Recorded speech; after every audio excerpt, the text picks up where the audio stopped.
Spectroscopic readings indicate that the atmosphere is a perfect chemical equilibrium, predominantly carbon dioxide with traces of methane and ammonia. Now, what gives the atmosphere that sickly yellow color? Iron oxides from the rusting cities. And the sensors show no life form whatsoever? Nothing. Not even the presence of simple amino acids in the oceans. The last reconnaissance was right. It's a dead world. There was a name for this one in one of the old languages, wasn't there, Professor? Yes. It's Earth.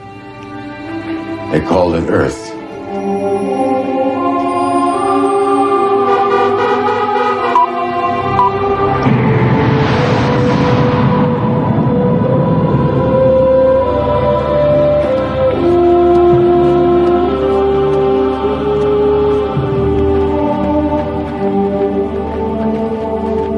Not much left after 1,000 years, is there? Donald, Earth was stripped of artifacts long ago. What are you looking for? Oh, I don't know. Feeling. Sense of place. What it must have been like to live here when the skies were blue and the oceans green with plankton. Too many historians never get to see the things they write about. Thank you, Jacinda, for getting me on this mission. A very kind gesture for an old academic. Not that kind. And not that old. Good luck, Donald, because in 4 days, I'm going to have to give word for the mining vessels to move in and extract whatever is salvageable. And when they do, there'll be precious little left of your Earth.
Bledsoe, did you hear that? Hear what? You got a problem, Professor? No problem. I'll see you back at the ship in about 3 hours. No doubt.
To remember us, Professor.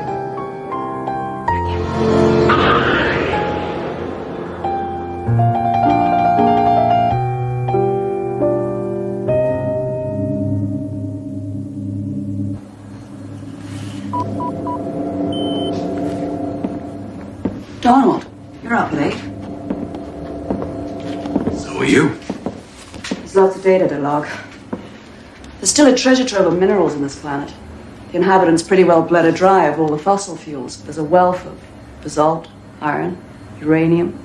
You know, it was really quite a beautiful planet.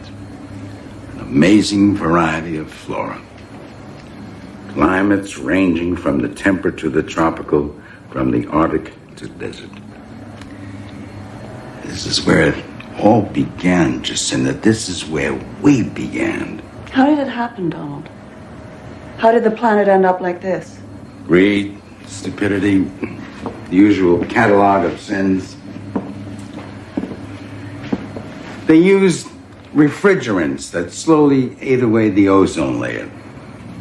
They burned the tropical rainforests to make way for farmland, using the ashes for fertilizer, and entire species simply vanished forever from the earth. By the time they poisoned the whole biosphere, they had the technology to leave it behind. So they fled into space and cast the earth aside like a half-eaten apple. And with humanity gone, the biological chain just collapsed. You know the irony of it? The Earth today is almost exactly as it was millennia ago, before the very first rainfall. And for millions of years there had been no rain. Then when the Earth cooled enough, rain fell, delivering nutrients to the oceans, and life emerged.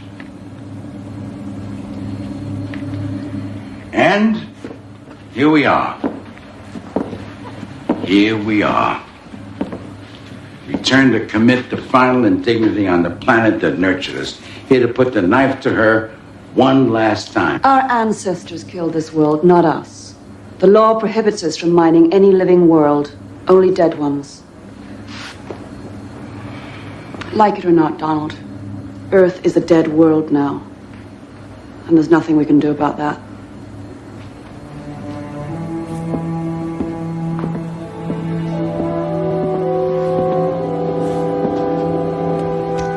Except, I suppose, be grateful that we finally learned our lesson.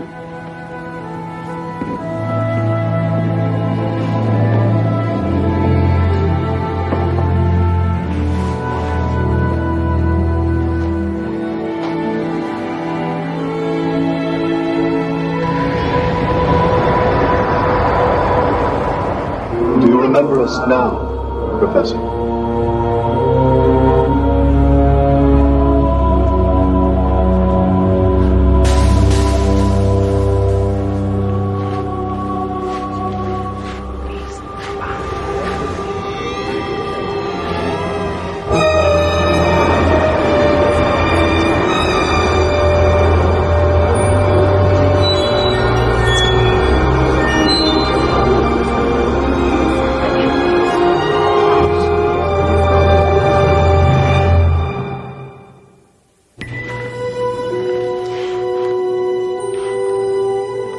You won't be needing your helmet anymore, Professor.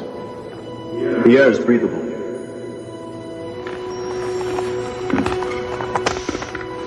We sort of used a part of our etheric energy to change the molecular structure of the gas. We've been waiting so long. Why did you leave us? Are you back to stay? All of you? Where are the others? Will they follow in more ships? Yes, where are they? When are they coming?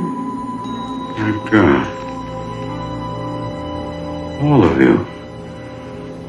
You're... The ones you left behind. All the souls that ever were. All the ones that stood and watched as your ships vanished forever from our sight. All of us that couldn't follow. We never knew. We never knew that you even existed.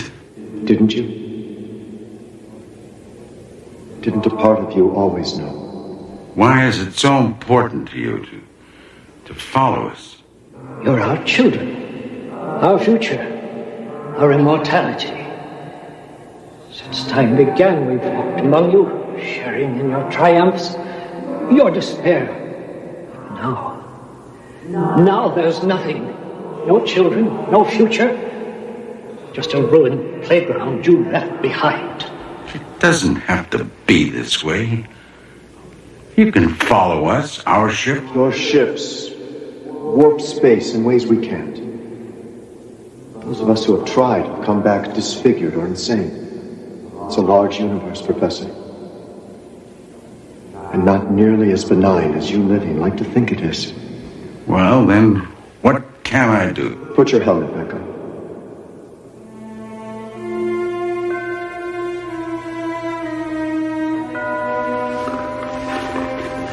I know why you're here. Not you personally, but your ship, your crew. We're shadows. We're helpless to stop them, but you have to do something. You have to explain to them that this planet still contains life of a sort, that this Earth, ruined and gutted as it is, it's all we have left. Please, don't let them take it away from us.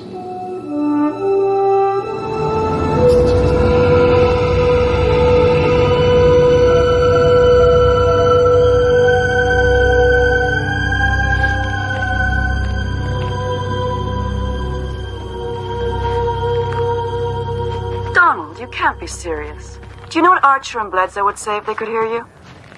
All I'm asking is for you to keep an open mind. Now, give me a chance and I'll prove it to you. Prove to me that Earth is some sort of haunted planet? How? Jacinda, you were always my best pupil. Let me teach you one last thing.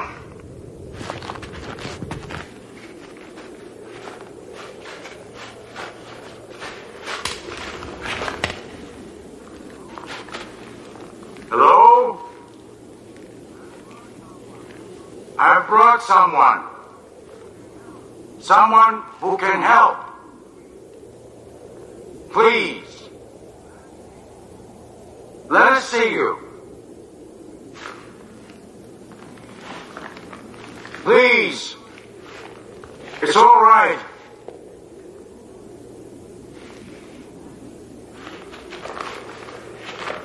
She has to see you. She has to know. Donald. For God's sake, she can help. Why are you doing this? Please. Let us see you. Donald, that's enough. Don't. Damn you! Show yourself! Donald!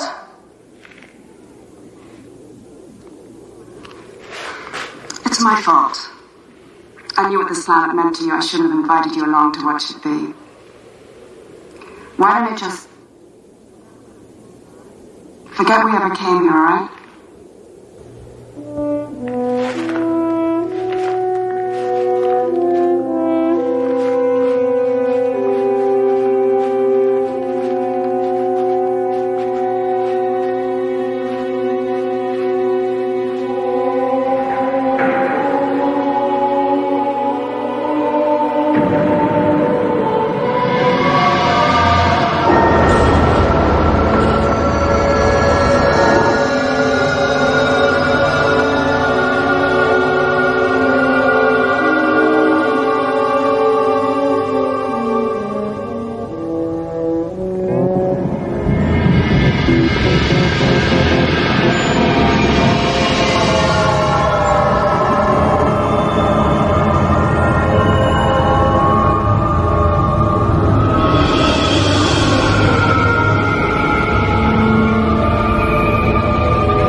What are you doing? What are we doing? What were you doing? Oh, Donald, how could you do this to us? To all of us? I swear. The last thing I remember was being asleep in my cabin. It was them. Don't you see it? It wasn't me, it was them. He's crazy. I told Mr. Bledsoe, kindly shut up.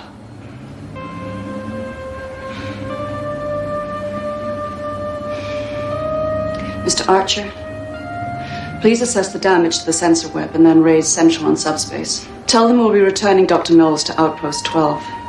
Medical emergency. We'll also be staying over for repairs and then we'll be back to finish our assignment.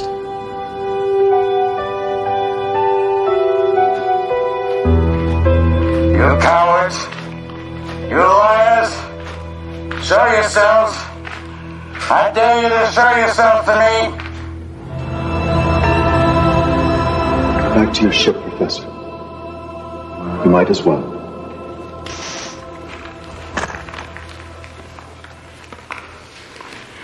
Because if I don't, you'll just take over my body and make me go, won't you? That's right. You wanted me to make a fool of myself. You wanted me to be shipped back to civilization. And you'd come with me, wouldn't you? Please understand, Professor, there's no other way. We can't travel through warp space in this form, but in yours, that's a different matter. You can serve as a beacon to the others, showing them the way. And me?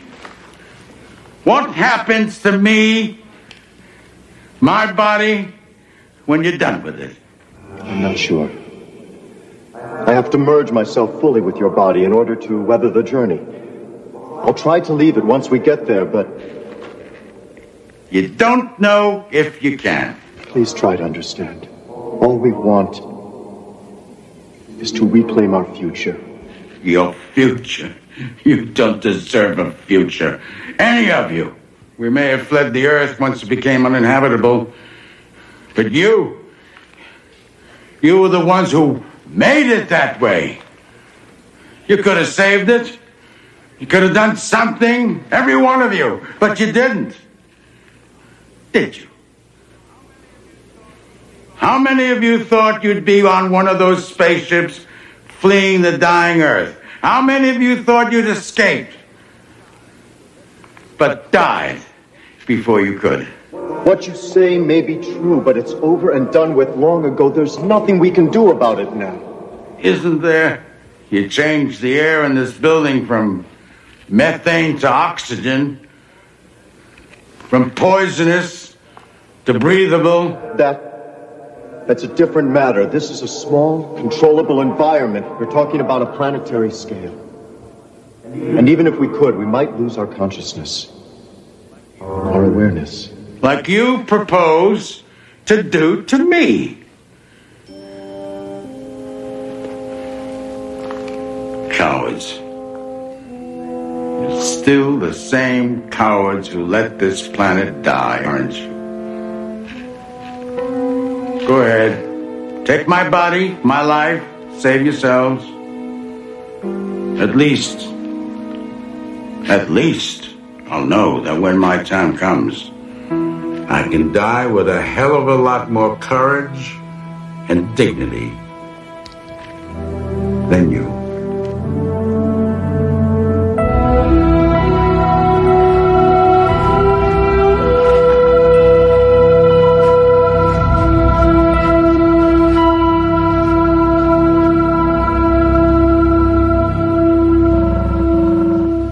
Come in.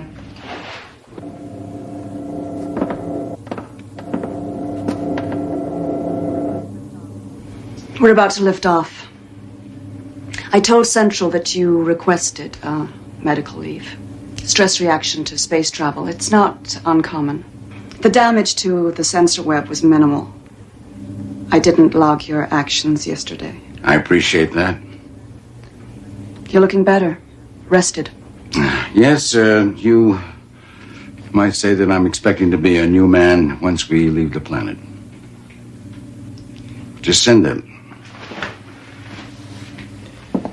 If I should not see you again after this, I just want you to know that I'm grateful for the chance you gave me and for your friendship and for... What's that? I don't know. It sounded like thunder. Well, it's impossible. The atmosphere is at equilibrium. There can't be any.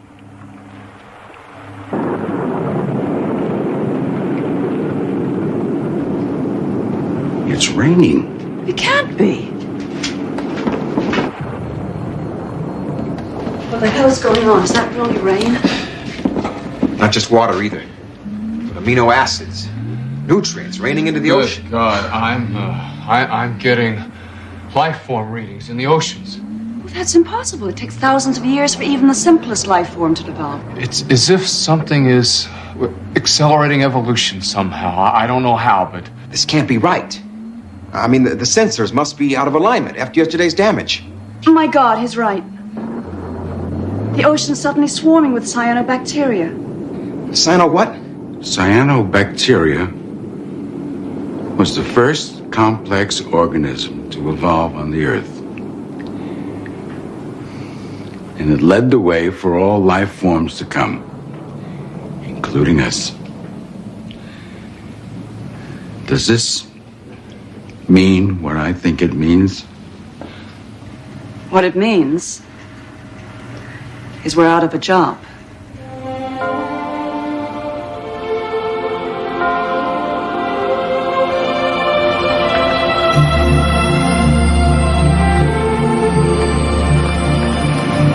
I don't know if you can hear me anymore. Maybe you can't. But we'll be back. I promise. Someday we'll be back.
Smith, circa 1916, disciple of a young writer named Jack London.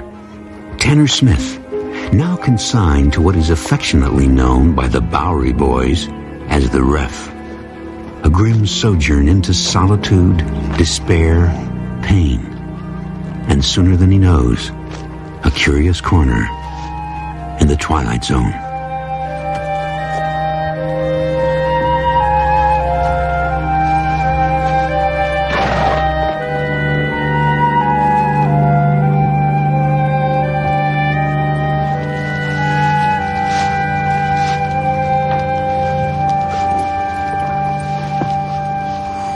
I've been watching you.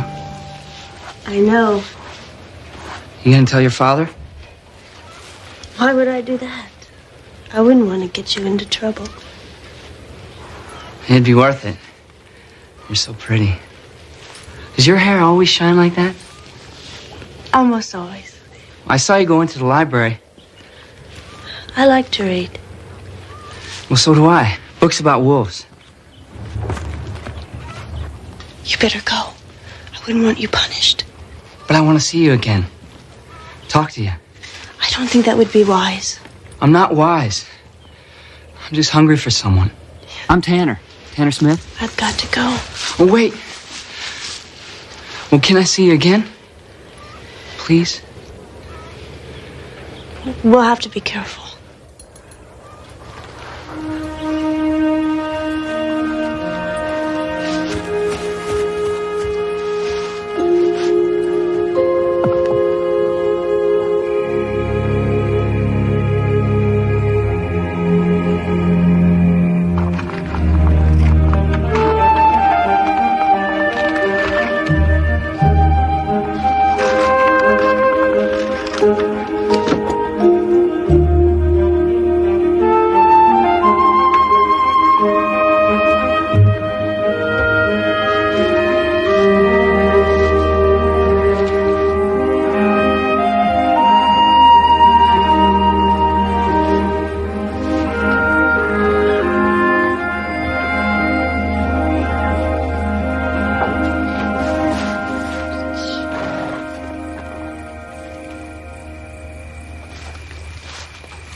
I dream about you. So you say. Oh, it's true. Pretty dreams. The trees are as high as the sky. Do you ever dream about me? Sometimes. What is it? The dreams frighten me. They're dark sometimes. Winds are blowing and I hear strange sounds. I wake up fearing I'll be calling your name and my father will hear.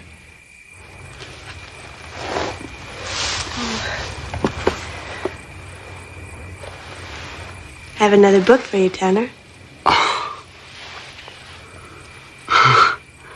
Another Jack London. I know how you like stories about wolves. Oh, a wolf mates for life, Amy. Did you know that? For all his life, he'll never know another. I have something for you, too.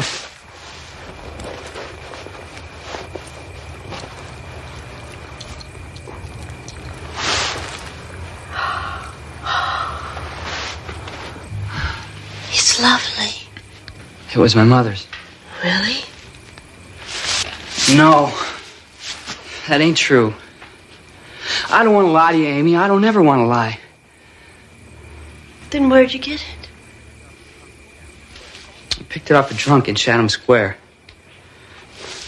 But I never hurt no one, Amy. You gotta believe that. I'm sure I had a real gift for picking pockets, but it was just a way of surviving. I had to do it. It's just a way on the streets. You understand? I don't care about all that. I know what you really are. I love you, Tanner. My sweet, gentle Tanner. Amy. Dear Amy. Kiss me, Tanner. Kiss me.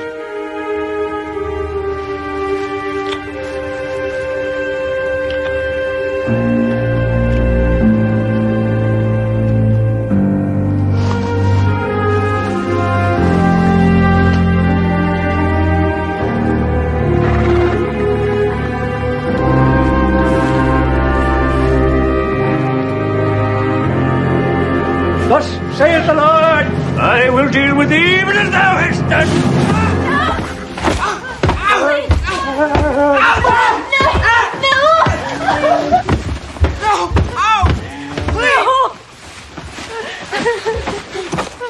Just like your mother. In the hay at dusk with any filthy scamp that winks an eye. A wolf steals a lamb from the flock, eh? Well, my young sir, to me belongeth vengeance and restitution. I have warned you time and time again to stay away from the scum in this place. They are animals, beasts, to be caged away from the decent people of this world. I have taught you the scriptures, girl. I have prayed that you'd live by them. And I will not have my flesh betray their righteousness.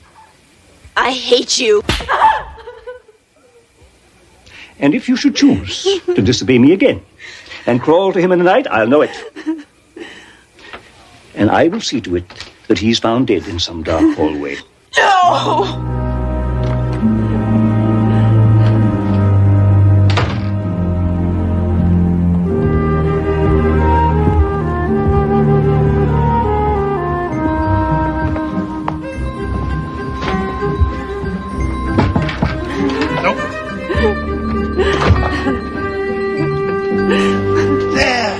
Girl, it'll be all right. No, it won't be all right. You'll kill Tanner if I ever see him again. I know him. He'll do it. Well, now, Amy, you know the hooky ain't gonna let that happen. You're nothing but a broken down old bum. What could you do? I just want to die. That's what I want. To be dead. No, Amy, dying ain't the answer. Not for you, not for Tanner. Because you're young, and you're in love, and you must never give up hope. I'm sorry for what I said. I didn't mean it, Hokey.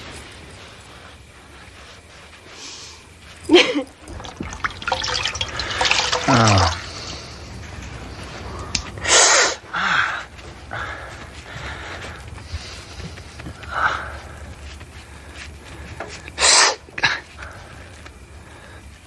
Amy.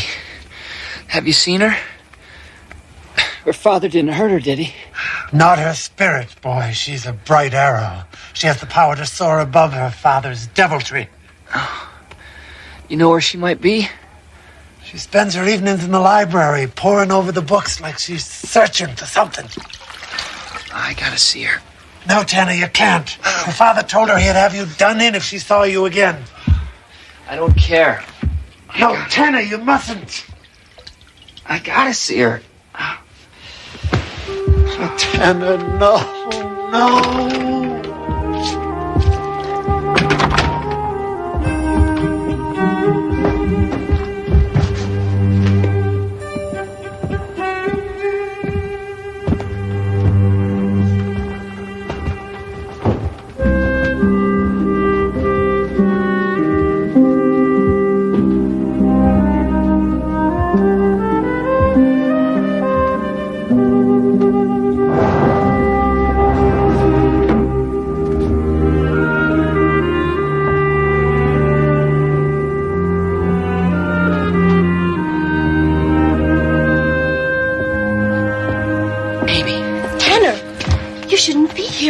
My father. I know, the hokey told me. But I had to see you. I had to. I've missed you so much. Amy, we've got to find a way out of here. I've thought of everything. There just isn't any way. Except... Except what? Come with me. It's probably the oldest book in the world. But what is it? What's it got to do with us getting out of here? Just listen to me, Tanner. I'm listening, but I don't get it. But I just don't understand, Amy. You believe in the human soul, don't you? Well, I guess I do. Tanner, this book is all about releasing the soul to renew its existence into another time and place. Look, you see these lines? Yes, I see them, but what does it have to do with us? I don't know if it's really true. But the book says by concentrating on the lines, you'll soon be able to see a door. And if you persevere, you'll be able to open that door and pass right through it. Pass right through it? But to where, Amy? Where? A better world, Tanner. A free world.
like you or someone was calling me, and then the gate was open. Tanner, there's no time. My father will know that we're meeting. But we're outside. We could run away right now. No, Tanner, it wouldn't work. He'd find us no matter where we went. I can hardly breathe without you. How can I live without you? Tanner, listen to me. I have found the only real way out. It's in that book I showed you. It's another world, Tanner. A younger world. What are you talking about? I don't understand you. Please believe in me, Tanner. When the time comes, you'll know. But Amy... I love you, Tanner. I'll always love you. Now get this piece of paper to him. Make him believe.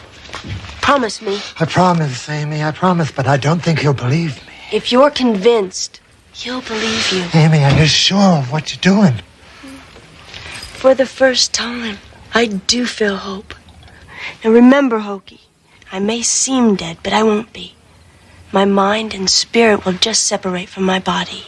But Amy, if you seem dead, your father will think you are, and he'll try to bury you. I don't know what will happen, but I'll be free.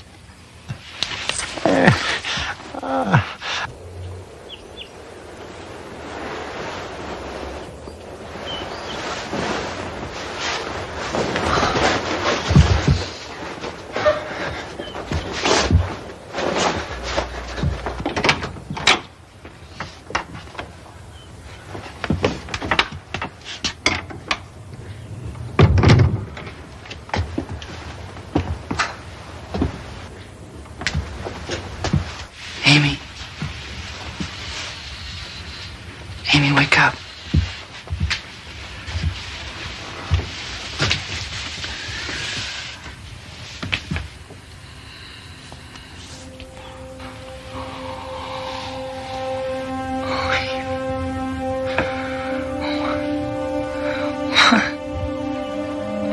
No! Why would you leave me? Why?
She killed herself because of you!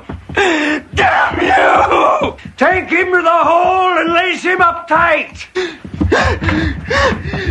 killed her, and you're gonna rot in hell for it! Hell, that's your home, young sir. A true disciple of your master you are. Amy! Why didn't you wait? Tanner!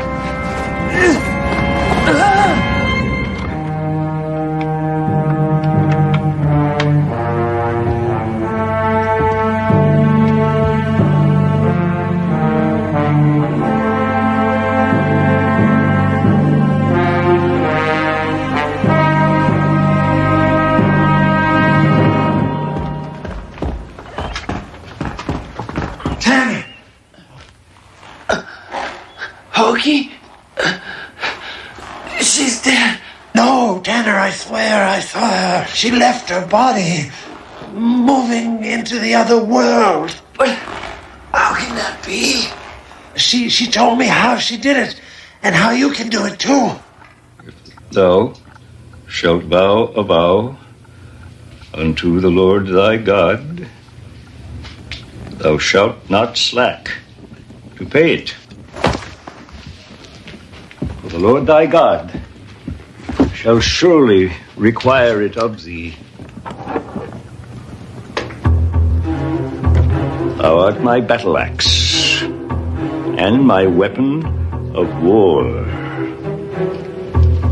And the enemy is the son of the morning, the disciple of Lucifer. If this is our last chance, please, believe me and do as I say.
Together, running free, in a place where no one can hurt them again.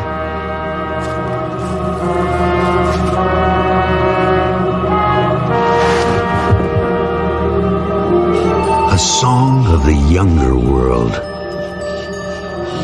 A tale told on wintry nights when the moon is full, of living with wolves and learning to howl.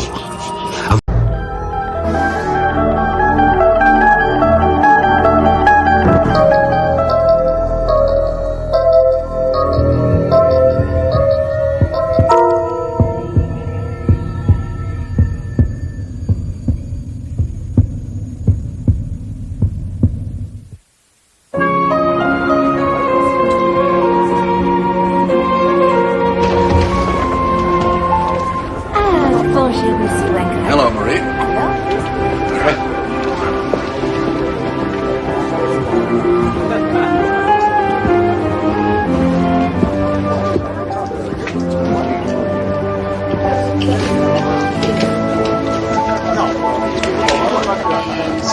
Thank you, Marie. Bon appetit.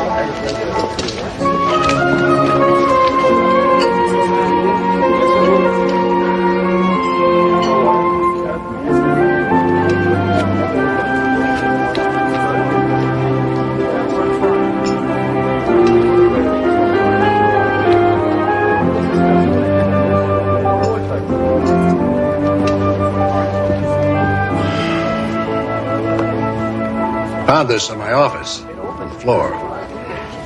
I think you dropped it.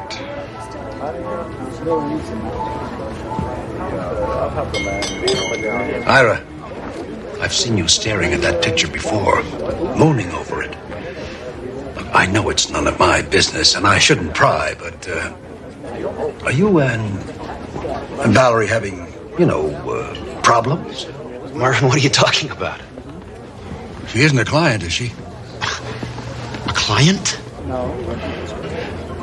Ira, is there something going on with her?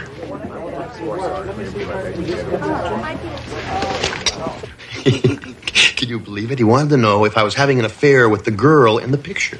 And what did you say? What do you think I said? I said, Marvin, you yut, that's my wife. You didn't even recognize me? Well, come on, sweetheart. I mean, you were just a girl back then. Oh, I see. In other words, now I look so much older. No, you're more mature now. Then you were flighty, you were silly, you were cute. What am I now, Quasimodo? So that's why you're always mooning over that picture. Of course not, sweetheart. That's not what I meant at all. It's just, I don't know, back then, things were different. I was different. You were different. We were kids. Would you really still rather be driving around in that stupid old van of yours, searching for ourselves, finding who knows what kind of body lice? Don't tell me you don't miss those days. You said so yourself. I couldn't get enough of you in those days. I was insatiable. Well, it certainly wasn't my sense of style that attracted you. I looked like a bag lady. But if you want to see cute... Listen, Val, I really don't want to see another picture of your damn dog. Not the dog, Ira. You were adorable. I'd really like to see you going into court looking like that. Why can't we be more like we were back then?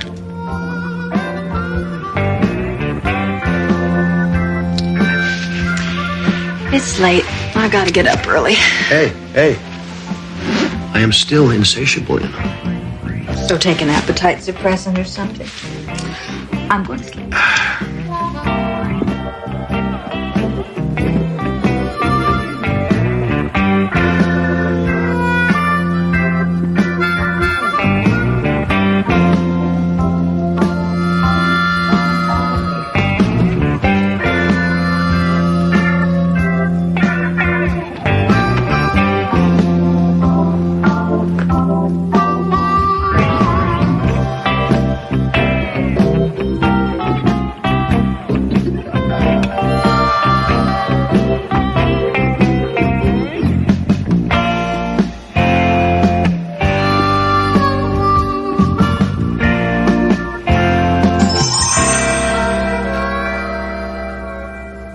We've never denied that Cal Methyl dumped the stuff there. We're simply saying that since it was all done over 30 years ago, that their culpability must be viewed in an historical fashion. That is the most self-serving argument I've ever heard in my life. In 1958, the prevailing opinion about a corporation's responsibility to the environment was vastly different. Cal Methyl will clean up the site, and that'll be that. Besides, no one's health was impaired. Marvin, how do you sleep at night? Mothers give birth to deformed babies because of our climate. How can anyone doubt the public-mindedness of a corporation that sponsors 2 symphonies and 3 TV documentaries a year, all on endangered species? We're not a PR firm, for God's sake. Come on, man. The argument is not without precedent. You know it. It's exactly the same position that Ogilvy, Melvin, Blinkman, and Schramm used in the New Hampshire versus Faraday case, which, as you very well know, the smart one says is going to be upheld. Marvin, pull over. Stop the car. Stop the car, Marvin, right now! But Ira, the reservation's for 12:30. Can't help it, Marvin. I'll see you back at the office. I'm probably waiting there already.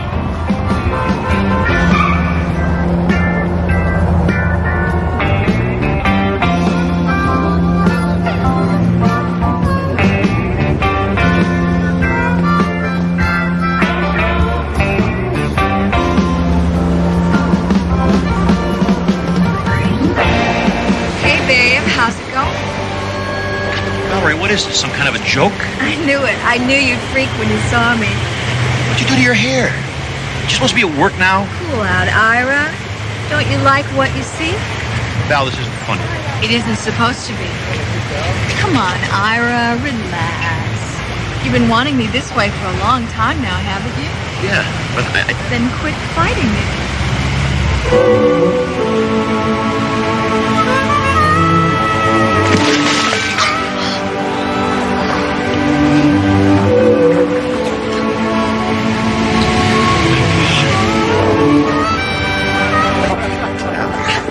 A joke is a joke, Val. Call ridiculous. her. Call her. How did you do this? You look so young. Call her. Hello,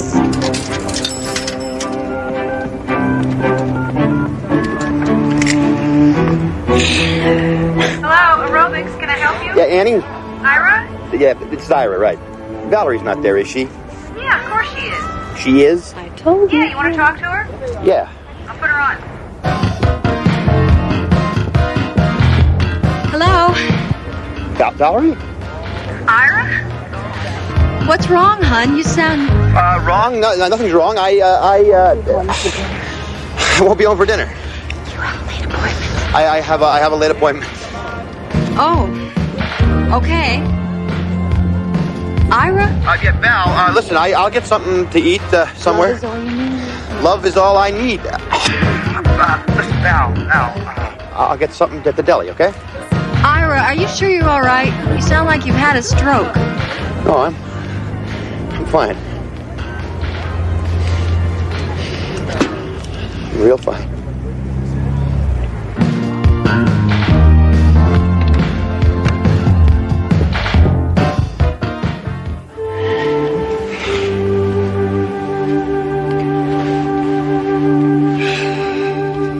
You were incredible. The whole afternoon's ahead of us.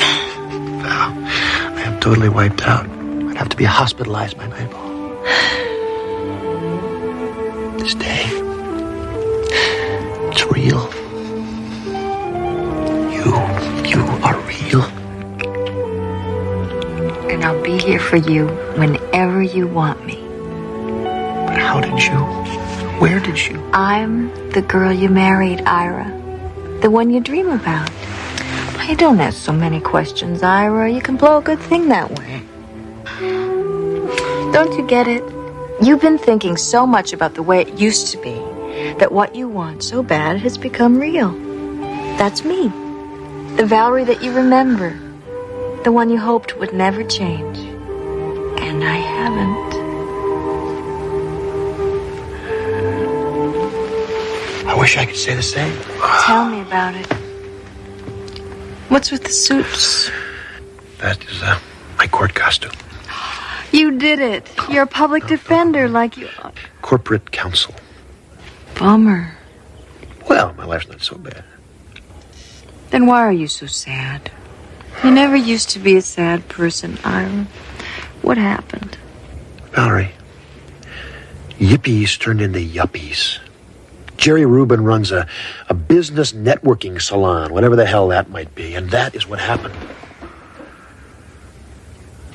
Okay, I know how that must sound, and you're right. There's much more to it than that. I'm just being facile. I'm oversimplifying. I mean, it's a whole evolution of the social infrastructure we're talking here. Something much more gradual, much more complex. Jeez, Val, you gotta understand. You must. You were there. We were gonna change the world, remember? Somewhere along the line, I don't know, we lost each other somehow. The Est and the me decade, leveraged buyouts, tanning parlors, aerobicizing. Seems like nobody cares about anybody anymore, except himself. Our focus just narrowed. Then we need to expand it. Let's do some window pane and watch the walls melt. Valerie, if I went anywhere near LSD, we could watch my brains melt right out my ears. Sweetheart, nobody does that anymore. Wake up, smell the 80s. Jeez, Ira, you are a stone drag. Where you going? You just got here. You know, man, we used to laugh at people like you.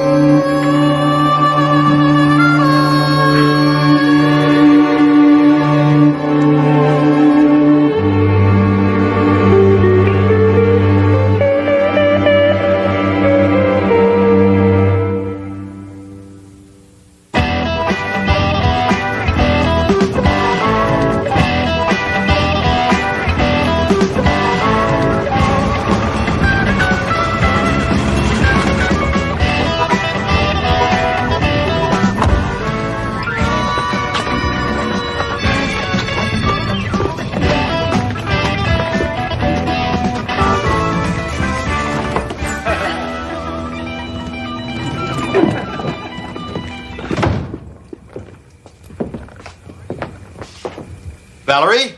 I'm in here.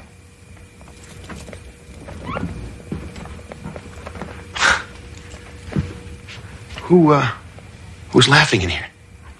The TV, Ira. I turned it off when I heard you come in. There's nobody here but me and Herman Hesse. Sid Harton, huh? Wow. You know, there was a time that I thought the whole damn key to existence was contained in this book. You were reading with the TV on? Yeah, I just got an urge. It's something you said last night.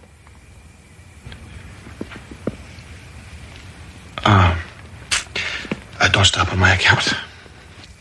I was just about ready to go to bed anyway.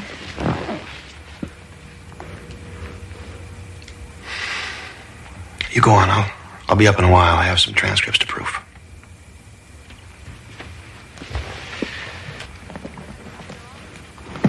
I called your office today. The receptionist said you never came back from lunch. Yeah. There was a meeting at Cal Methyl on short notice. Took all day.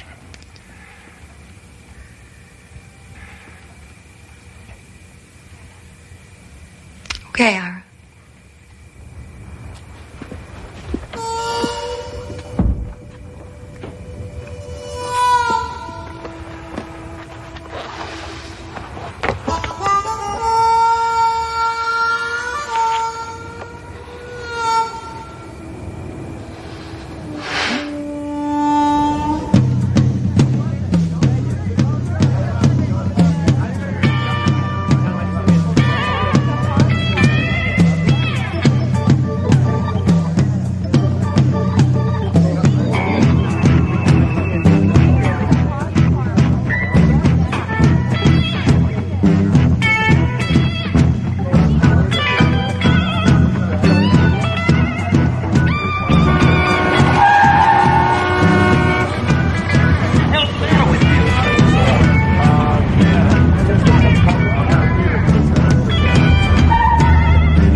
How could you all let it happen? It wasn't exactly a conscious choice we made. I mean, how could anybody who cared about money as little as you did suddenly need to have it so fast and so often that you have to have it from a little machine on the street? I guess I figured if I couldn't change the world, I'd settle for a little corner of it. Mine. Ours.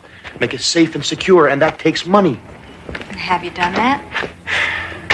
I'm a sellout. Is that what you're saying? Oh, it's not that, babe. It's just, well, are you happy? Yes, I am happy.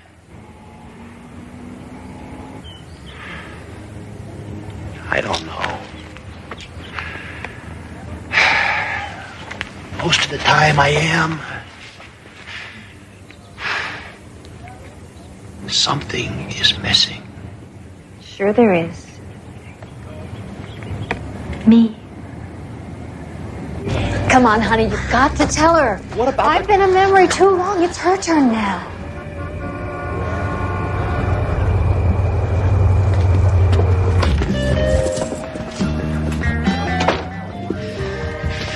I had a great time. I felt like a kid for a while, but I cannot do this to her. This is my wife we're talking about. Ira, who am I? Oh, God.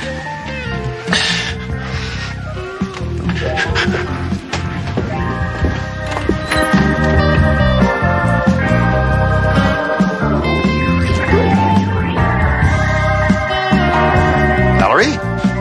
Ira. What in the hell is going on here? Ira, wait a minute. It's not what you think. What the hell it isn't? How could you do this to me? Hey, wait a minute. Who's that? Forget about her. Who is that? I want to introduce myself before I kill him. Oh, my God. Ira.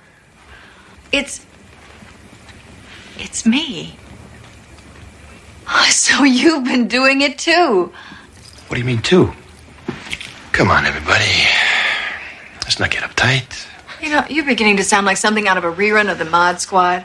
If there was ever a reason to get uptight, my friend, this has got to be it. What is going on here? I don't know, but I guess two can be nostalgic as easily as one. Wait a minute. Wait a minute. This guy is not taking my place. But Ira, what about me? What about us? Forget it. I must have been crazy to even consider it. I want the two of you out of here right now. Why? I haven't wasted my life. I deserve to be here. So does she. Yeah, man, we've got a handle on all this stuff that counts. The dreams, the ideals, the love. What are you talking about? You are 18 years old. You don't know squat about life or love. Real love is commitment.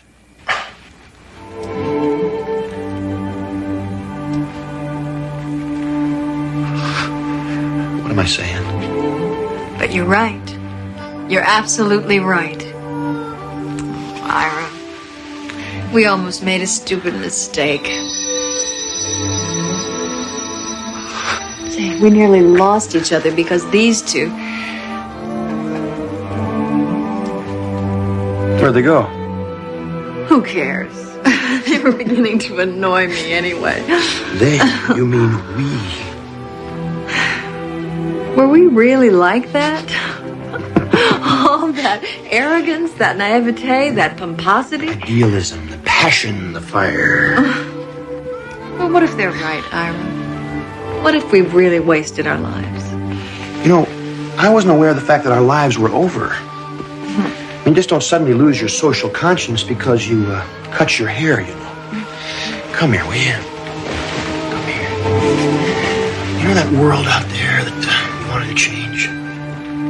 It's still out there. It's just that our focus narrowed, that's all. Then we need to expand it. What do you want to do? You want to drop a little acid and watch the walls melt? No. No, I want my life to be about something more than watching my weight and thinking about how it used to be. Why don't you make it that? And how about you putting in some hours at that legal aid clinic that's always after you? Maybe I will. And maybe we could have a baby. As long as you're still insatiable. I think I will be. It has been said the 80s are just the 60s 20 years later. The costumes may change, but the cast remains. The arrogant, the radical, the naive and the cynical, the misplaced and the spaced. Each a stage in the growth of a generation as it treads the tail end of the 20th century.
found this in my office on the floor. I think you dropped it.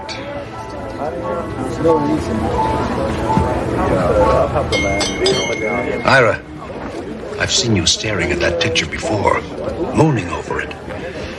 Look, I know it's none of my business, and I shouldn't pry, but, are you and Valerie having, problems? Marvin, what are you talking about? She isn't a client, is she? A client? Ira, is there something going on? With her?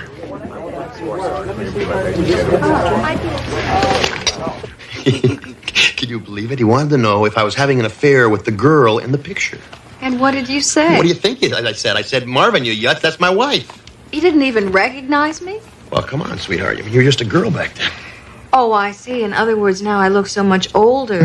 No, you're more mature now. Then you were flighty, you were silly, you were cute. What am I now, Quasimodo? See, that's why you're always mooning over that picture. Of course not, sweetheart. That's not what I meant at all. It's just, I don't know, back then, things were different. I was different. You were different. We were kids. Would you really still rather be driving around in that stupid old van of yours, searching for ourselves, finding who knows what kind of body lice? Don't tell me you don't miss those days. You said so yourself. I couldn't get enough of you in those days. I was insatiable. Well, it certainly wasn't my sense of style that attracted you. I looked like a bag lady. But if you want to see cute... Listen, Val, I really don't want to see another picture of your damn dog. Not the dog, Ira. You were adorable. I'd really like to see you going into court looking like that. Why can't we be more like we were back then?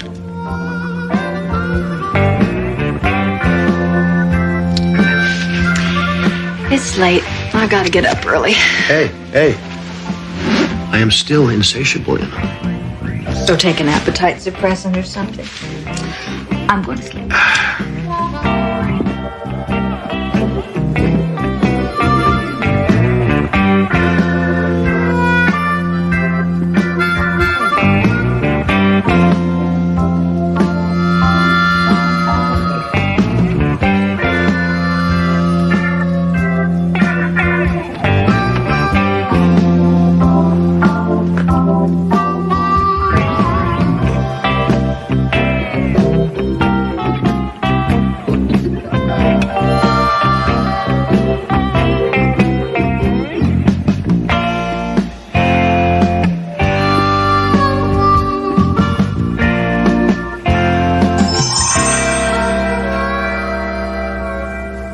We've never denied that Cal Methyl dumped the stuff there. We're simply saying that since it was all done over 30 years ago, that their culpability must be viewed in an historical fashion. That is the most self-serving argument I've ever heard in my life. In 1958, the prevailing opinion about a corporation's responsibility to the environment was vastly different. Cal Methyl will clean up the site, and that'll be that. Besides, no one's health was impaired. Marvin, how do you sleep at night? Mothers give birth to deformed babies because of our climate. How can anyone doubt the public-mindedness of a corporation that sponsors 2 symphonies and 3 TV documentaries a year, all on endangered species? We're not a PR firm, for God's sake. Come on, man. The argument is not without precedent. You know it. It's exactly the same position that Ogilvy, Melnick, Blinkman, and Schramm used in the New Hampshire versus Fahrenheit case, which, as you very well know, the smart one says is going to be upheld. Marvin, pull over here. Stop the car. Stop the car, Marvin, right now! But Ira, the reservation's for 12:30. Can't help it, Marvin. I'll see you back at the office. I'm probably waiting there already.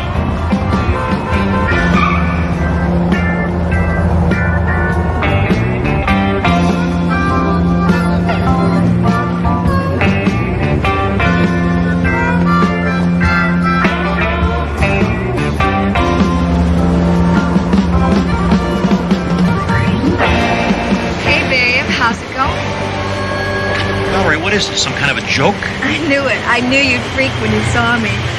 What'd you do to your hair? You're supposed to be at work now? Cool out, Ira. Don't you like what you see? Val, this isn't funny. It isn't supposed to be. Come on, Ira, relax. You've been wanting me this way for a long time now, haven't you? Yeah, but Then quit fighting me.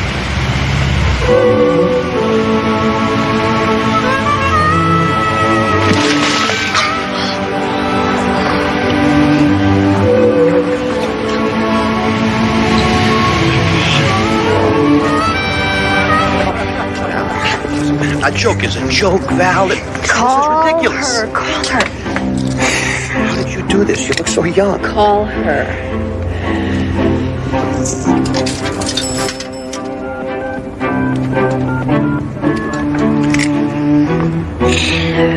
Hello, aerobics. Can I help you? Yeah, Annie? Ira? Yeah, it's Ira, right. Valerie's not there, is she? Yeah, of course she is. She is? I told you. Yeah, you want to talk to her? Yeah. I'll put her on.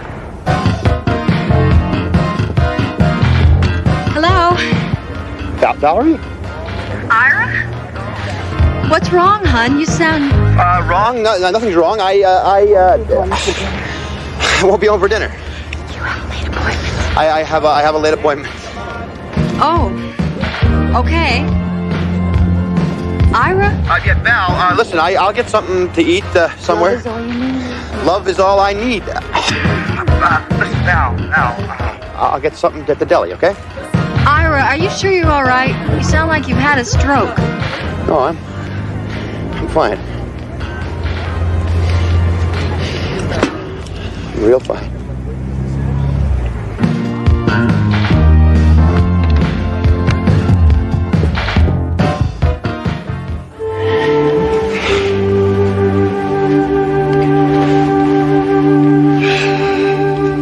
You were incredible.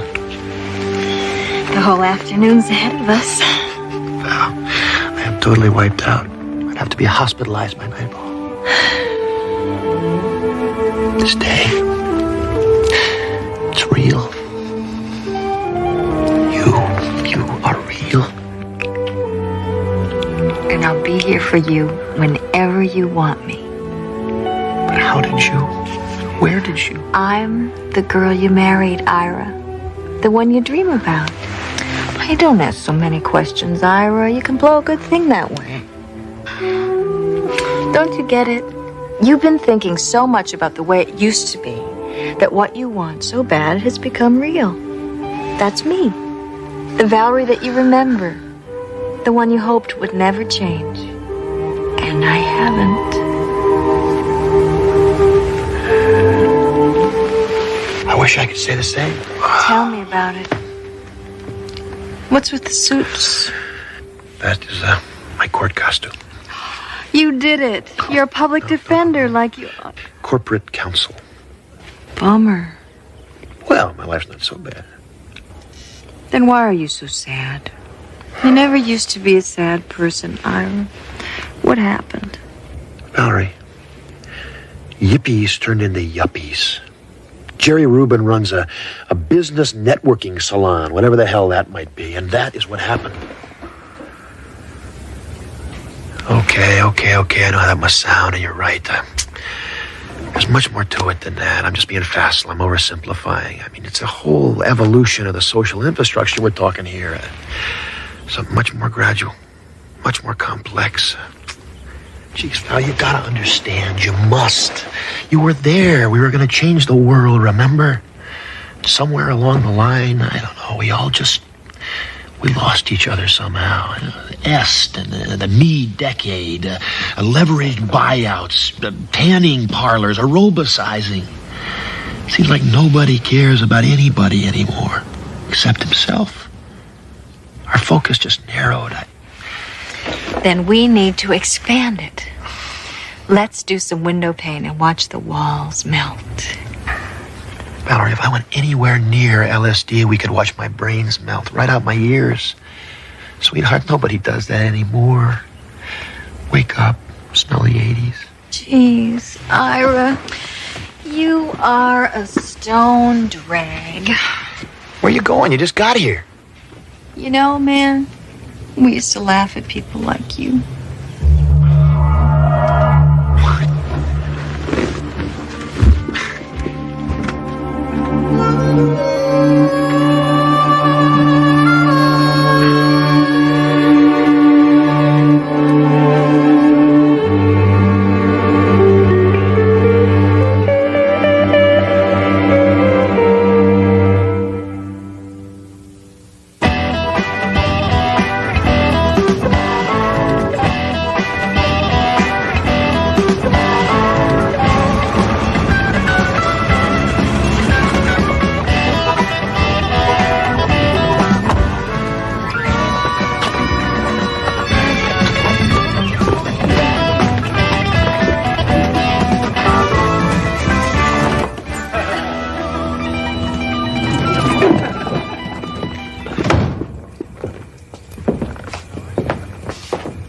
Valerie? I'm in here.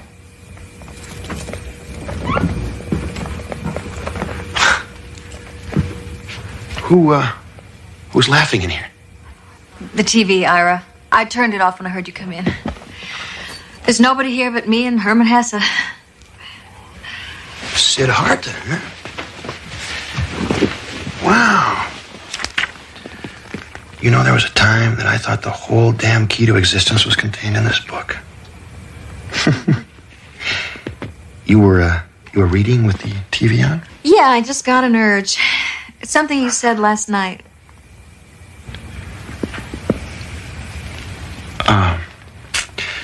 Don't stop on my account. I was just about ready to go to bed anyway.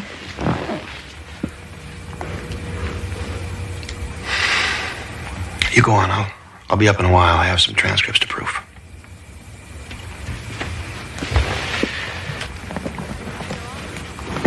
I called your office today.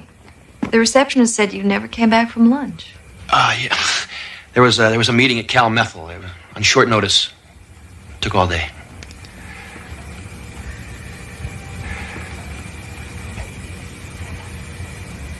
Okay, Ira.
You all let it happen. It wasn't exactly a conscious choice we made. I mean, how could anybody who cared about money as little as you did suddenly need to have it so fast and so often that you have to have it from a little machine on the street? I guess I figured if I couldn't change the world, I'd settle for a little corner of it. Mine. Ours. Make it safe and secure, and that takes money. And have you done that? I'm a sellout. Is that what you're saying? Oh, it's not that, Dave. It's just, well, are you happy? Yes, I am happy.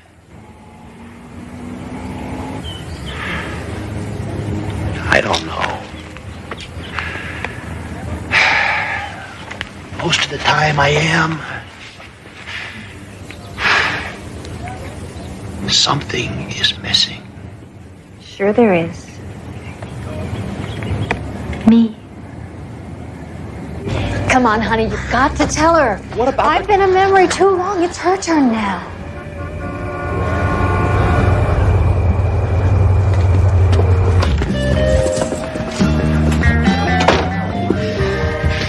I had a great time. I felt like a kid for a while, but I cannot do this to her. This is my wife we're talking about. Ira, who am I? Oh, God.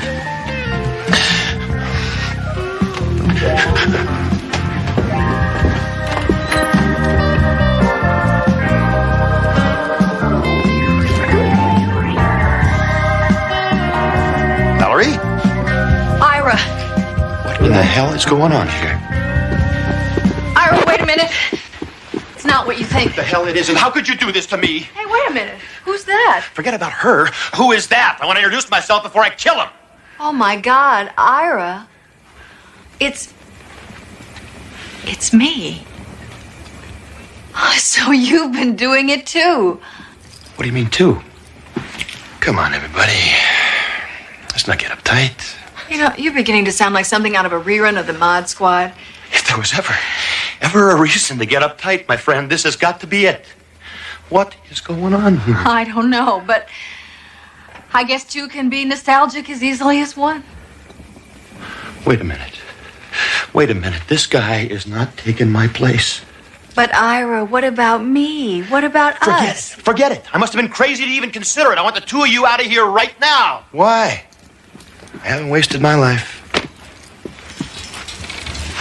I deserve to be here. So does she. Yeah, man, we've got a handle on all this stuff that counts. The dreams, the ideals, the love. What are you talking about? You are 18 years old. You don't know squat about life or love. Real love is commitment.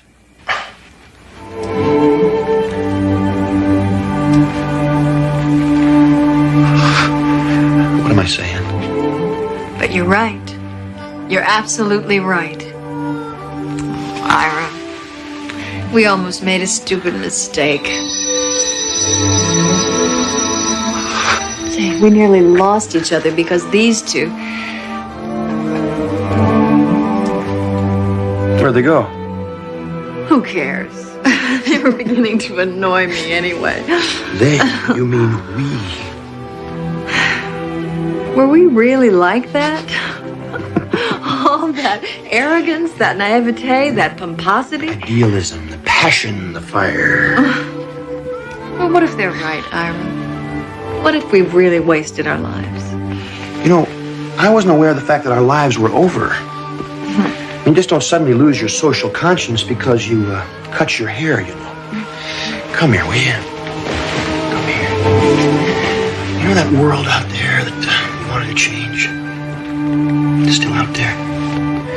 It's just that our focus narrowed, that's all. Then we need to expand it. What do you want to do? You want to drop a little acid and watch the walls melt? No. No, I want my life to be about something more than watching my weight and thinking about how it used to be. Why don't you make it that? And how about you putting in some hours at that legal aid clinic that's always after you? Maybe I will. And maybe we could have a baby. As long as you're still insatiable. I think I will be. It has been said the 80s are just the 60s 20 years later. The costumes may change, but the cast remains. The arrogant, the radical, the naive and the cynical, the misplaced and the spaced. Each a stage in the growth of a generation as it treads the tail end of the 20th century.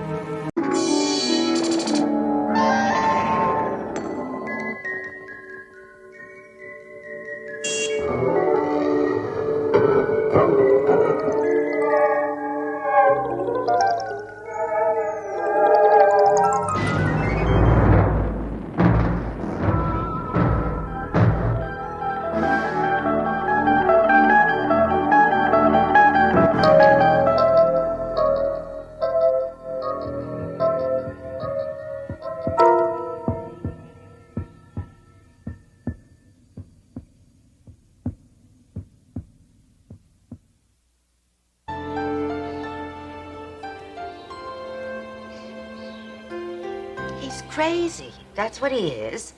A loony. A nutcase. A genuine wacko. Uncle Edgar is always looking for things.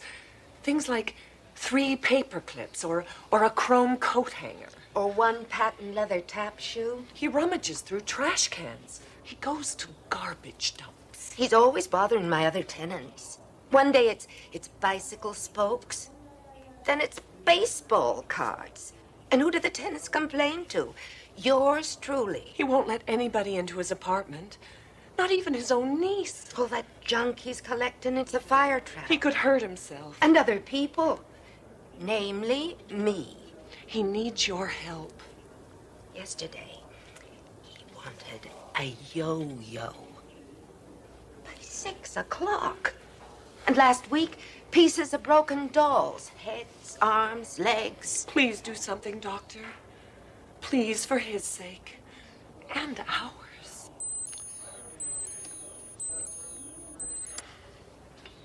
Of course.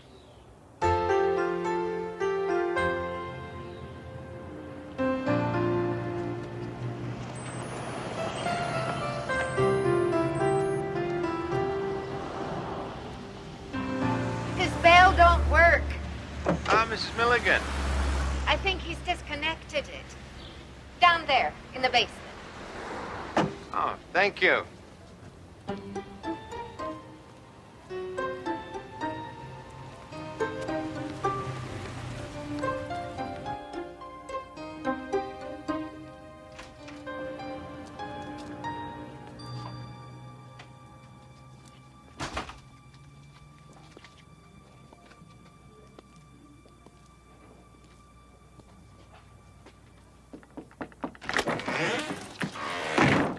Thanks anyway, Mr. Pilchick, but I already found a brass thimble. You're not Mr. Pilchick. I'm Dr. Jeremy Sinclair. May I talk to you, Mr. Some other Witherspoon? time, perhaps. I have to look for a doll's head.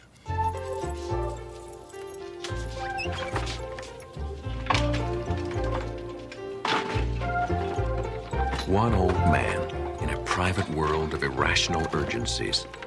For Dr. Jeremy St. Clair, an all too common sight. But Edgar Witherspoon is a most uncommon old man with a secret that reaches out to the 4 corners of the earth, as the good doctor is about to discover. Your niece. She worries about you. She's a very nice woman, so tell her not to worry. See, a simple solution. Thanks for coming. It's been a pleasure meeting you, but I have to get on with my work. Your work? I bet you'd like to know what it is, wouldn't you? Yes. Wrong answer. You see a doll's head here anywhere? You mean like that? Ah, too big. Also brunette. I need blonde. And I need it in 5 minutes.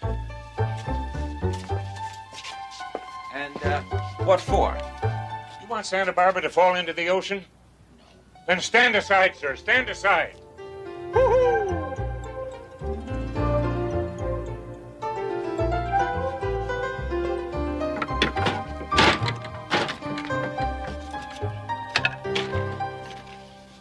Just in the nick of time. No time to lose. Mr. Witherspoon.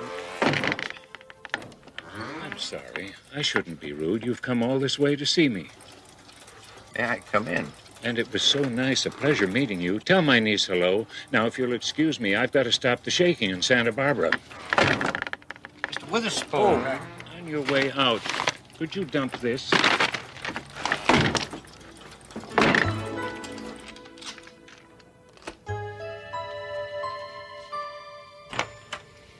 Good afternoon, Doctor. Did you see Uncle Edgar? Yes, this morning. Well? I wouldn't exactly call it a long conversation. But long enough to realize that he's... Oh, absolutely. On the other hand, Mr. Witherspoon appears happy and quite harmless. Harmless? He pesters strangers on the street. He runs after garbage trucks. That is far from harmless. Somebody saw him take a baby's bottle out of its carriage. I'm afraid he'll get arrested next time. Doctor, I will sign anything. cooperate in any way I... All right, maybe I'll have another chat with them, and a longer one, and see if I... A small earthquake tremor was felt shortly before noon today. The force was enough to rattle dishes and a few nerves, but no injuries Did you hear were that? reported. What? There was something about it. Sorry, it was nothing. I don't know what I was thinking. I'll call you as soon as I can. Thank you very much. Acid rain is affecting the northern lakes even more than scientists.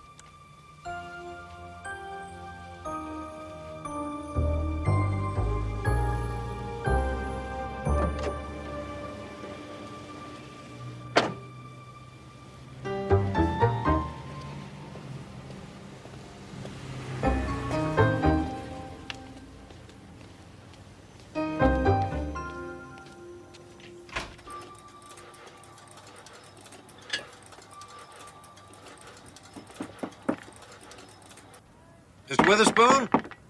Go away. I'm not home. It's Dr. Sinclair. I was here last week, you remember? Sorry, I wasn't home last week either. Mr. Witherspoon, I could legally force you to open this door to me. Is that what you want?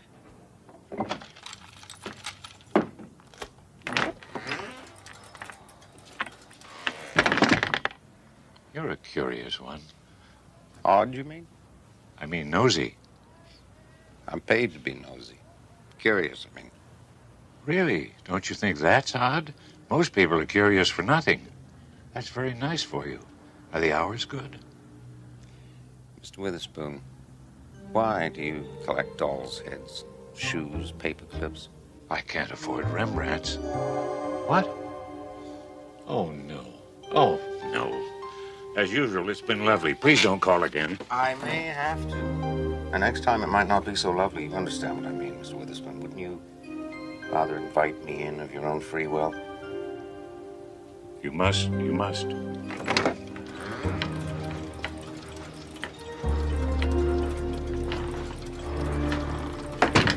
Be very, very careful where you walk.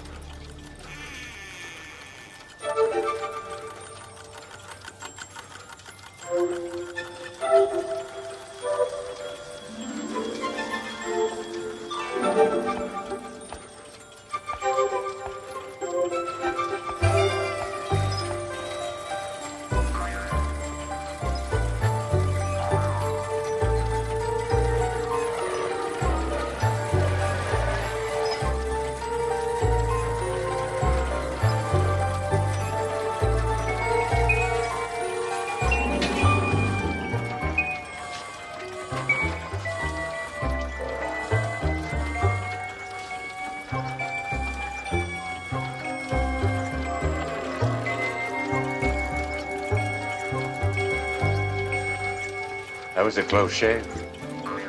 This is very interesting, Mr. Witherspoon. What is it? This? This is the only thing that keeps the world from going poof.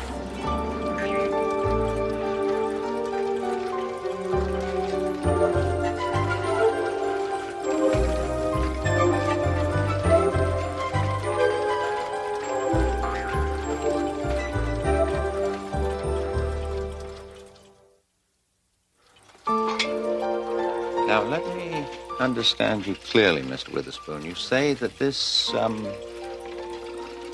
is what keeps the world from going poof? And it's not easy. Most things are nearly impossible to find. Where would you look for a skate key? Oh, I can't imagine. I found one, though. You think that's crazy? Well, you wouldn't by any chance have a business card, would you? Oh, yes, of course.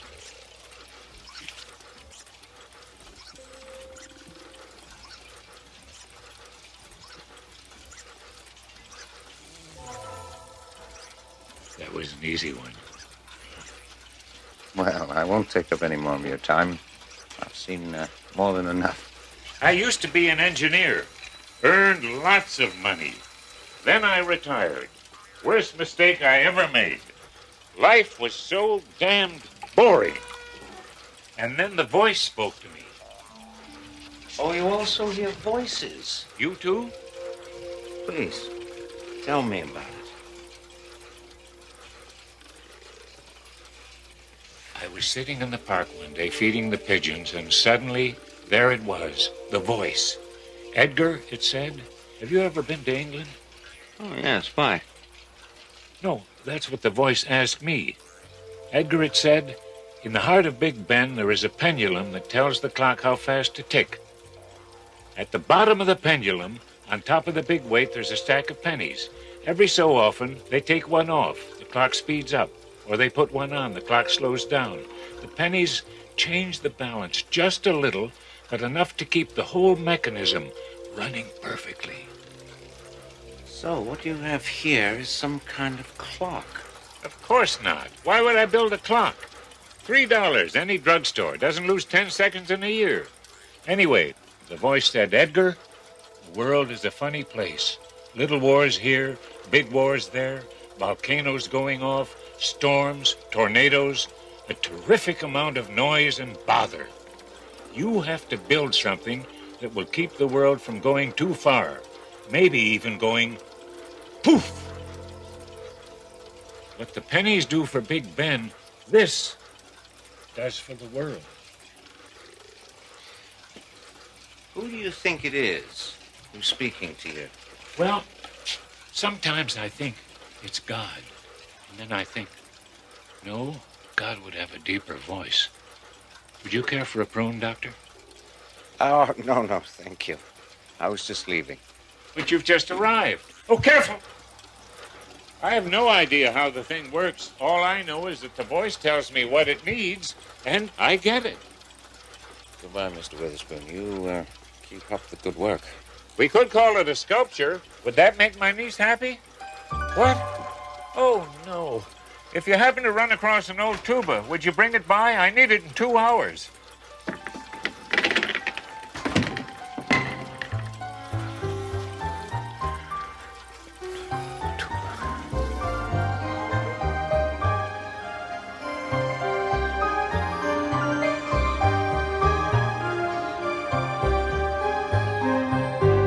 Cynthia, don't do this to me. Uncle Edgar, please. It's just for 3 days while they observe you. It's too long. It has to be maintained, kept in balance.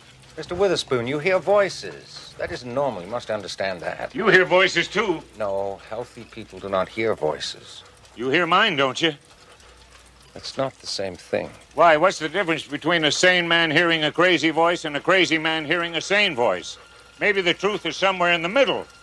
You don't understand the risk you're taking. I knew it. There goes Tatoa. What's Tatoa? A tiny island in the South Pacific. What time is it?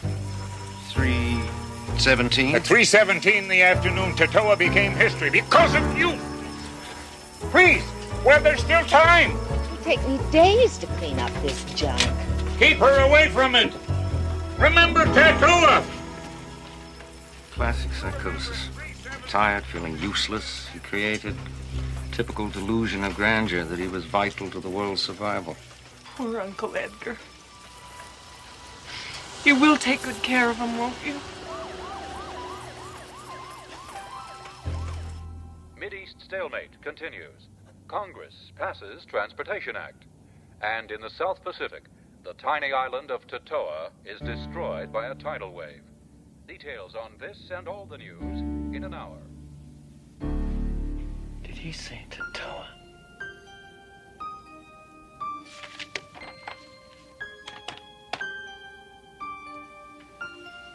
Yes, the number for the Chronicle, please. Thank you.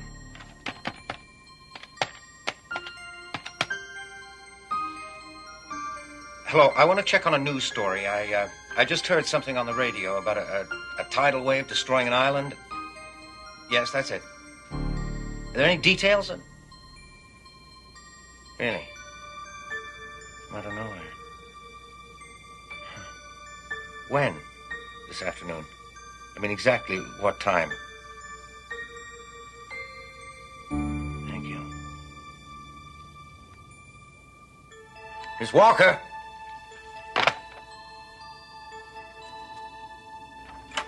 Yes, Doctor. Tatoa was destroyed at 3:17 this afternoon. Is that bad? Last week, Santa Barbara was hit by an earthquake. I'm not taking any chances. Oh, my God. The landlady. She'll destroy it. Santa Barbara? Get Mr. Witherspoon released immediately. Drive him home. You personally, as fast as you can.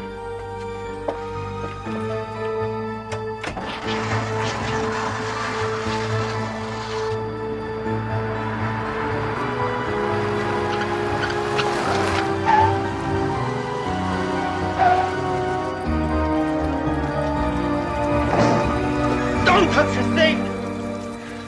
You didn't, did you? You haven't touched anything or moved anything. Not yet. Why? Because this is the creation of a disordered mind. And by studying it, analyzing it just exactly as he left it, I can come to a deeper insight into Mr. Witherspoon's problem. He's a loony. What else do you have to know? No. It's not that simple. I can't rent this place with garbage in it. All right. I'll rent it. You? Yes. I'll give you double what you're getting. I'll be up later with a check. Thank you, Mrs. Milligan.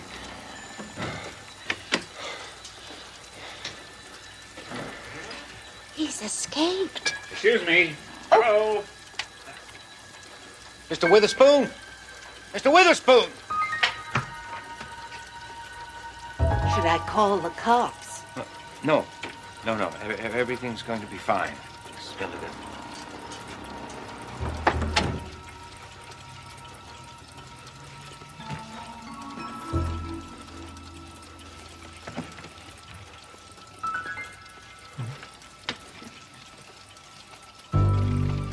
You got a handkerchief? Oh, yes. Yes, right away.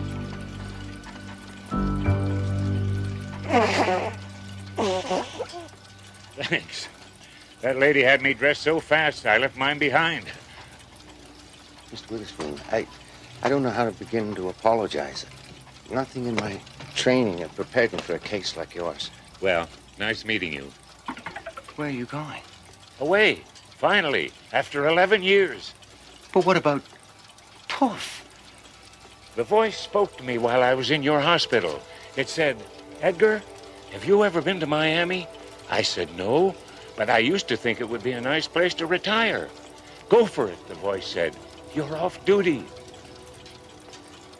You mean all this isn't necessary anymore? Sure it is. It's absolutely essential. The world still has to be kept in balance. So who's going to... And look, it needs adjusting already.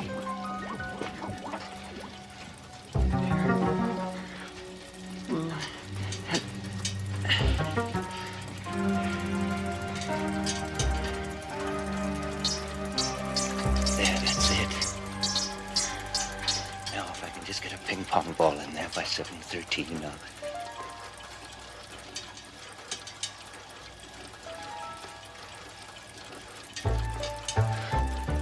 Well, I guess we solved that little problem. I'd get cracking if I was you. Impossible. I refuse. Jeremy, really, you'll grow to like it. Give it a chance. So long. Don't take any wooden nickels. Unless you really need them, of course. Mr. Witherspoon!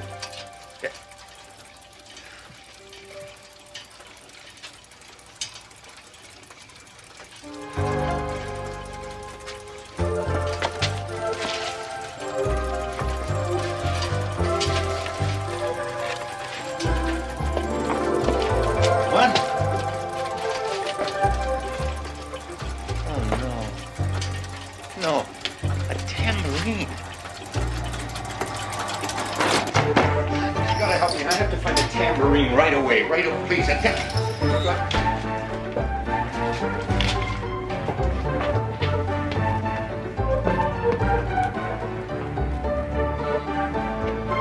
you help me? Do you know where I can find a tambourine? If in the next few months you notice that there's been a spate of catastrophes or things are just not going right, remember that Edgar Witherspoon's replacement is learning how to make some precise adjustments. Don't worry, his education will not last long, and then you might give thanks to a physician whose practice extends to the well-being of the entire planet. Dr. Jeremy St. Clair offers a unique form of preventative medicine found only in the Twilight Zone.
It's been said that the body is the means through which an athlete can best reveal the dynamic potential of the human spirit.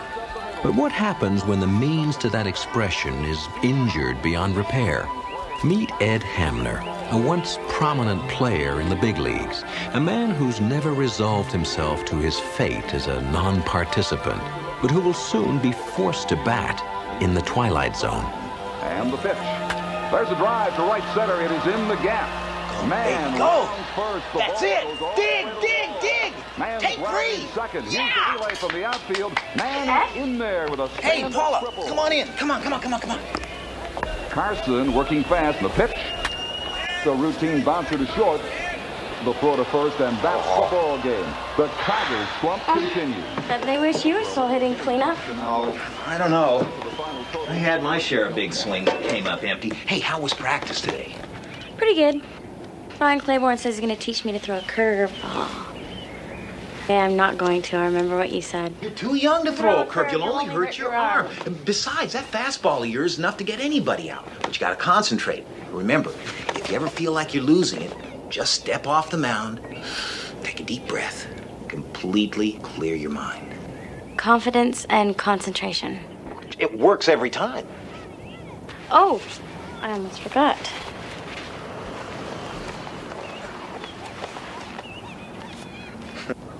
Well, I hear 20 Ed Hamners will get me a Reggie Jackson. Yeah, come on. Good. But that's not even the real surprise. Take a look at this one. Monty Hanks?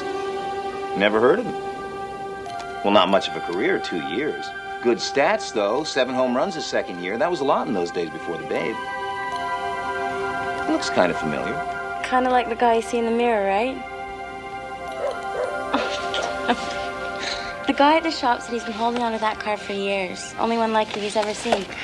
It's an off-brand. It's not even listed in the catalog. Well, I gotta go, or Mom's gonna have kittens. See you at the game tomorrow. Of course, 3 o'clock. Okay. Oh, hey, what about your card? It's a present. I got it for you. Take care of old Monty.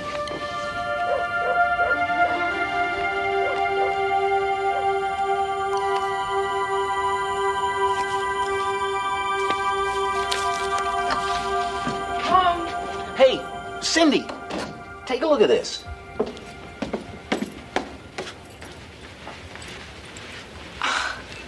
Another baseball card. An old one. An old expensive one. I thought you were going to be revising your resume today, Ed. Your interview is tomorrow. You promised you'd try. Yeah, but it's the weirdest coincidence I've ever seen. Paula gave it to me. This guy looks just like me, and what's more, in 1909, this Monty Hanks guy batted .322, had 87 ribbies, and stole 31 bases. Is that weird or what? Or what? No, but those are even the same stats I had my first year up in the majors. That's very interesting. Yeah, I thought I had a bad break. This guy really got shortchanged. His team was in the pennant race late September. He got hit in the face with a pitched ball. Never recovered consciousness. Look, will you pay attention? Your interview is tomorrow, Ed. I think it's a lot more important than some baseball player that died before you were born. You know, Larry Dula is a big fan of yours, and you promised you'd try for me. I will. I'll be fine. That's at 2 o'clock, right? I'll turn on the old charm, get the job, and be home by 7 with a bottle of champagne to celebrate my gainful employment. How's that?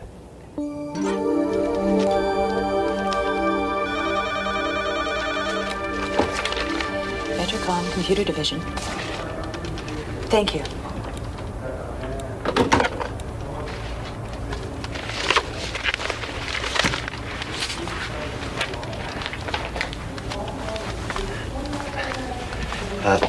I had a 2 o'clock appointment.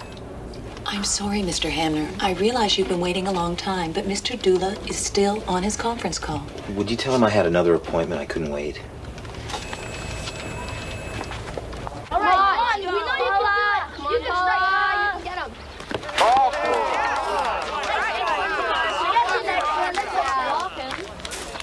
Hey, let's see some smoke.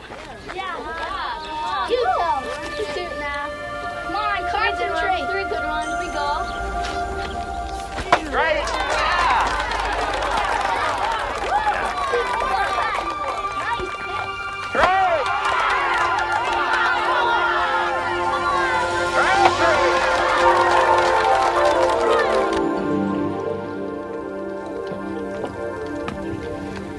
Well, look who's here.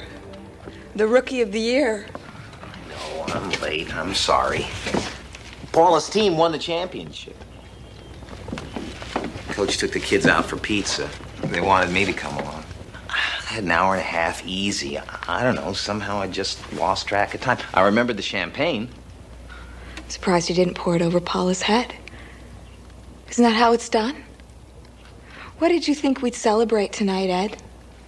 You could have had the Vetrocomp job, but no, you just walked away from it. Maybe it's just as well. I mean, all I know about selling computers anyway. What about our future, Ed? It's been 2 years since your injury. Are you just going to sit around and feel sorry for yourself for the rest of your life? Do you ever think about me? Do you think I like paying all the bills while you sit around trading baseball cards?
Monty boy, come on, are you all right? You must have one hard head, Monty. I thought that killed you.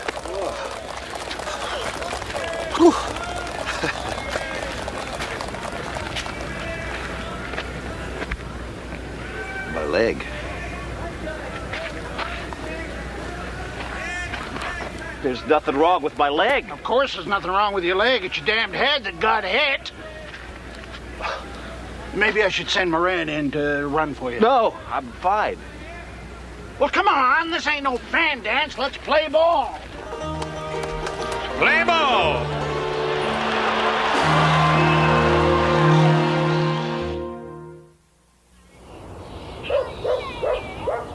What happened to you? Something wonderful. A busted nose is wonderful. And that's not all. Oh! Look at this. Oh, gross. I did it yesterday. Well, 78 years ago, really, but it felt like yesterday. It's a beaut, isn't it? A real strawberry. I got it sliding into second. Into second what? Second base. Spikes high in a cloud of dust. I had 2 stolen bases and a 3-run homer. But I didn't need this. It's that baseball card. Somehow, it took me back. And this guy, Monty Hanks, I'm him. He's me. I know. It's hard for me to believe, too. Maybe you had some kind of a dream or something. I didn't do this in any dream. Look at the card. I don't see anything. What? Check the stats. Home run, second year. 8. 8? Yesterday it was 7. I hit that one. It was real. I was there. And I'm going back. Hey, kid. You want to see a baseball game? Yeah, sure, but... To take my hand.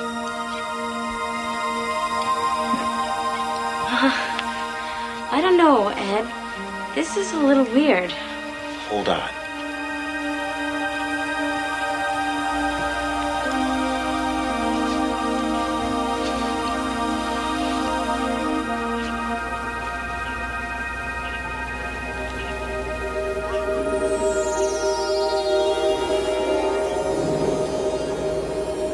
Here we go.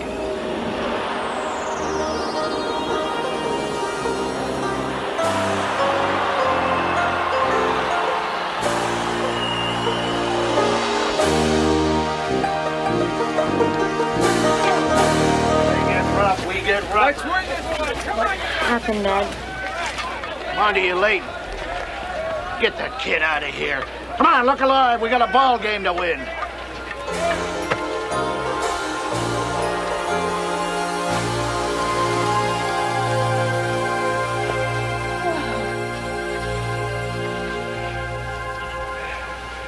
Huh? You were great. I feel great. We're only a game behind the Athletics. If we could sweep them, we take the pennant. And I'll be in the World Series. Oh, wow. World Series! Uh-oh. Well. I was supposed to be home for dinner 20 minutes ago. But yeah, go on, get out of here. We'll do it again tomorrow. I'll see you. Take off. Don't you think you're a little old to be playing with kids and sorting baseball cards? I guess I'm not exactly a prize husband. We were just kids when we got married, Cindy. You grew up. I guess I didn't. I still love baseball. I know it's just a kid's game, but I love it, Cindy. God, but I love it. More than me? No, not more than you. Can't I have both? I guess not. I talked to Larry Dula. There's a company banquet tomorrow. Their speaker had to cancel, and he asked if you'd fill in. You know, tell a few of your old Tiger stories. I'm having your tux cleaned. You always look so sexy in a tux. I don't know, Sid. Come on, Ed. Once they get to know you, I'm sure they'll find some work for you.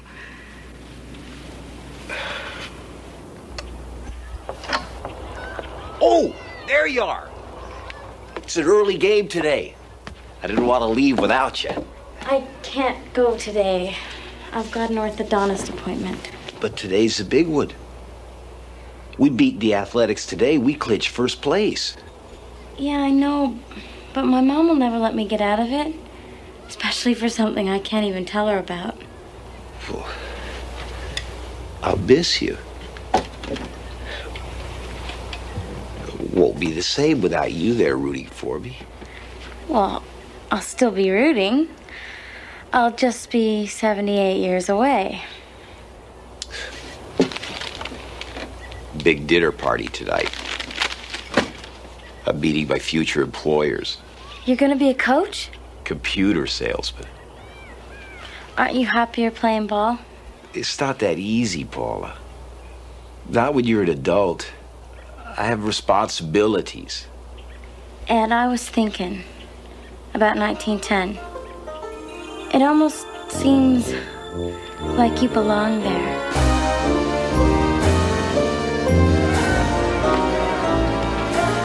8 innings of goose eggs. I can't believe we're not hitting this guy.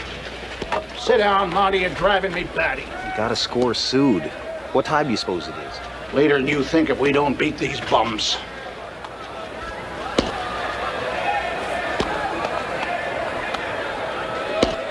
Ed?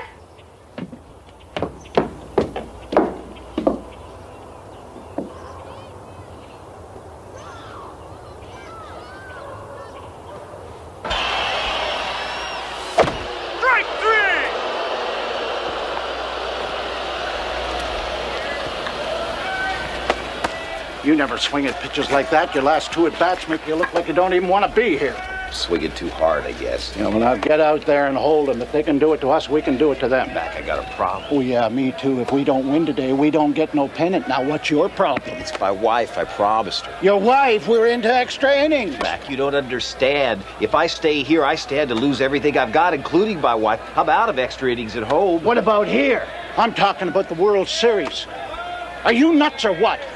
Walk out of here and you don't come back. I mean that. Not tomorrow, not ever. Moran, take third. No. I'll finish the game. That's more like it. Now let's play ball.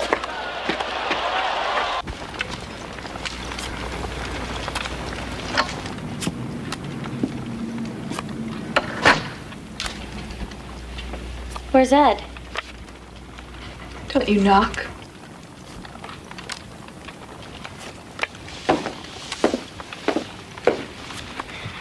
What are you doing to Ed's stuff? Repaying him? Each one of these cards is a day he wasted. Part of our lives he threw away. Look around you, Paula. I'm almost even. No. He'll be back. I know he will. Oh, yeah. Rookie of the Year always makes it home, doesn't he? What if there's no home when he gets there? Don't say that. He's a big man to you, isn't he? Big man. You know why he's so nice to you? Because you're a fan. Ed needs to hear him cheering, and you're the only fan he's got left. Ed just needs someone to care about him. It's all so simple when you're 12, isn't it? But eventually you'll grow up and you'll realize you can't play games for the rest of your life. You're wrong. Give it to me, please. Thought I didn't notice it. Ed's latest treasure? Showed it to me the other day. Is it special to it? No, it's my favorite. Ed doesn't even care about it. I like it because I told Ed it looks like him, but he doesn't think so. Lying. I remember now the stats. Same stats as the Rookie of the Year. No! I bought it for him. It cost so much, my mom will kill me. Please don't. Take it. Take it and get out. Oh, that's right. Cherish it. You're a girl, Paula. You're just a little girl. But you'll grow up, and when you do, losers like Ed won't look so wonderful. I promise you that. He'll always look wonderful to me. Go on, go home. There's nothing you can do for him.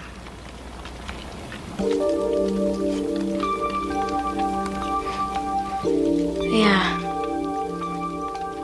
There is.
I knew you'd do it.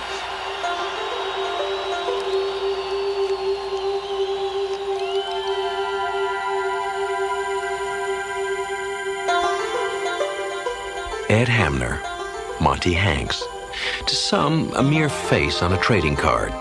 But to a special friend, he's an eternal boy of summer. An athlete who found himself drafted by a unique team in a league that plays its games in the Twilight Zone.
Yes, I realize there are only 3 weeks left on the fundraising drive. That's why we've got to make as many contacts as we can. Uh-huh. Well, did you talk to him? Yeah? Jerry, everybody's tired. But we're too close to our goal to slow down now. Right. Yeah, I understand that, but... Well, look, all I ask is that you try, okay? All right, thanks. Bye. There dwells within this parish a modern-day apostle and master builder who lists among his tools of trade a Bible, a rosary, and a calculator. His name, Father Mark Cassidy. Age, 42. A fair and noble man who's about to discover one of his accounts is still open. That account is labeled Guilt, and it's concealed in a ledger stored in the Twilight Zone.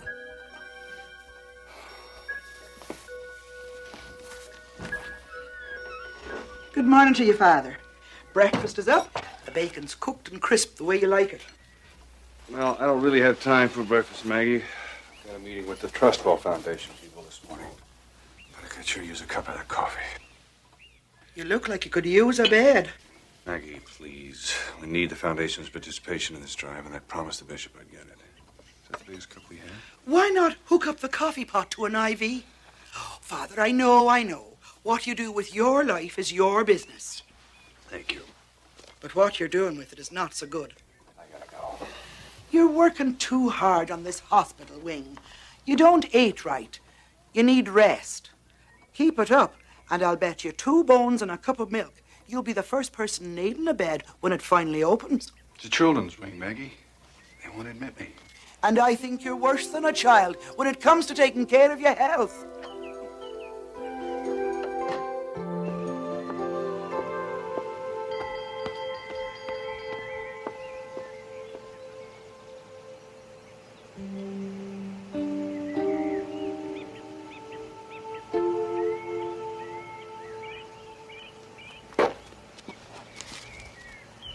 School bell rang, Billy.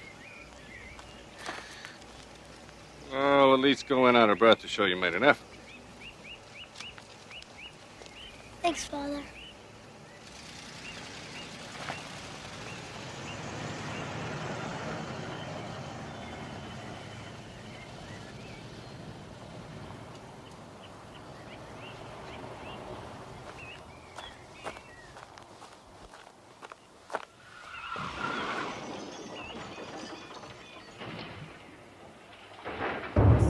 Maggie, call 911.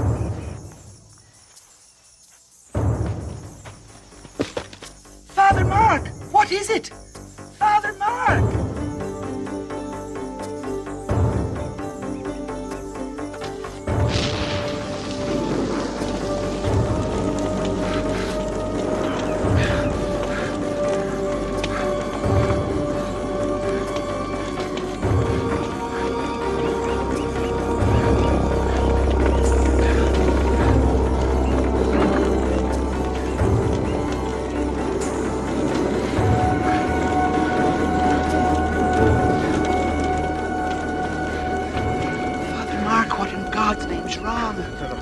Go back. There's been an accident. Call for help. Call for...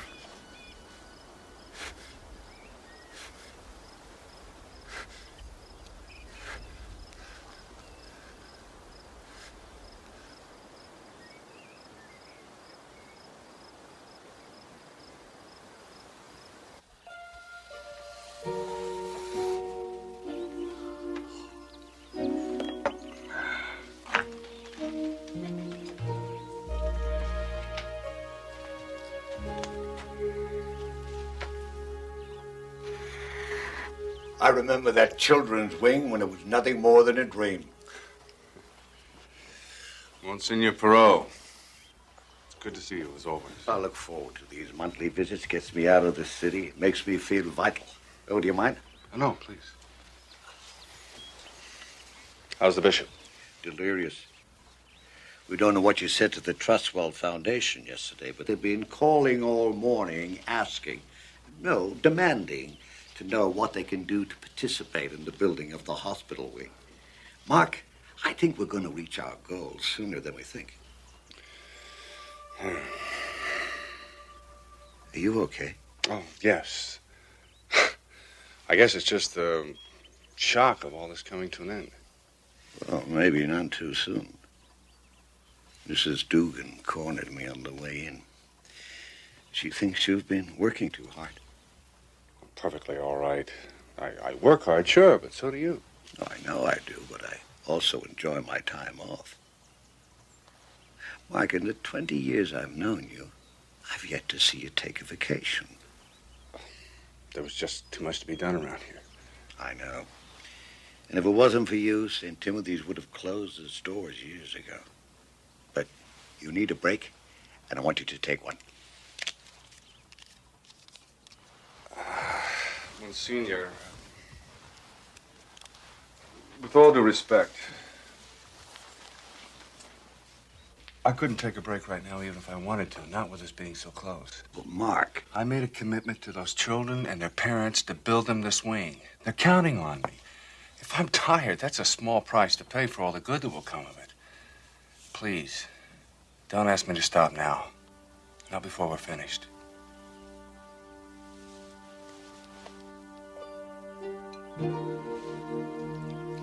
And Father Damien looked at the leper as though he were his brother. And he took the pipe from the leper's mouth and he put it in his own. Oh, gross.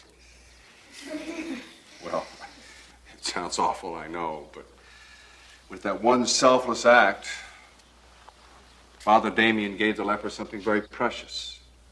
He gave him dignity. Now, I'm not suggesting that you go out in the world and help lepers. There are countless other sacrifices you can make in your everyday life that will make you equally worthy in the eyes of the Lord. Father Mark? I'll be right back.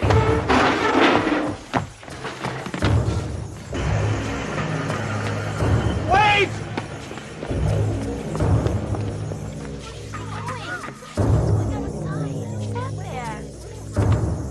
What's he running after?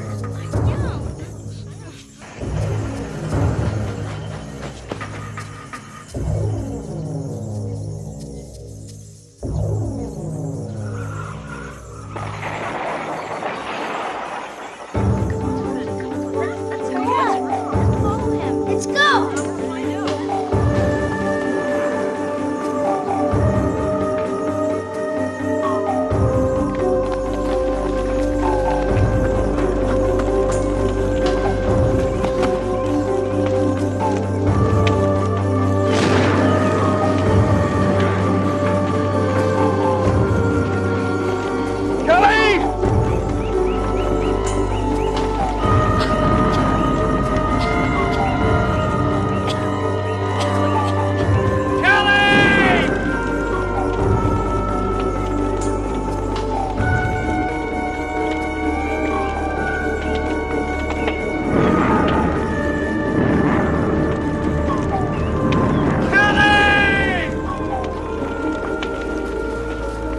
Father Mark! Don't just stand there, get help. Can't you see? Can't you see?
When Father Mark first came to me with the idea to raise money for the children's wing, my reaction was, we better get bigger collection plates. $2 million. I confess I had my doubts. But fortunately for all of us, he didn't.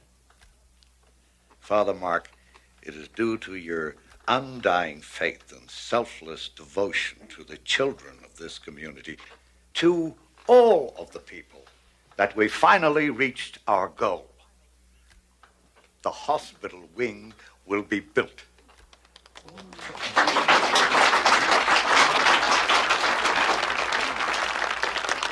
And I'm happy to announce that from this day forward, it will be known as the Father Mark Cassidy Children's Wing.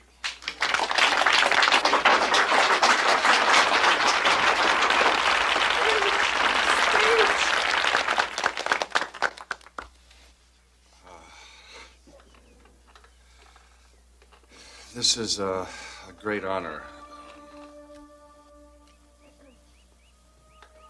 I guess I should be happy, but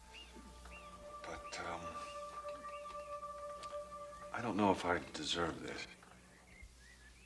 I know we all know this is an emotional time for all of us, so please, there's refreshments for everyone down in the church basement.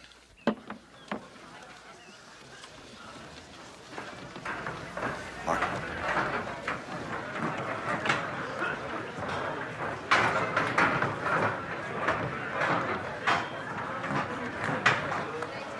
These are lovely grounds. I'm surprised you don't make more use of them.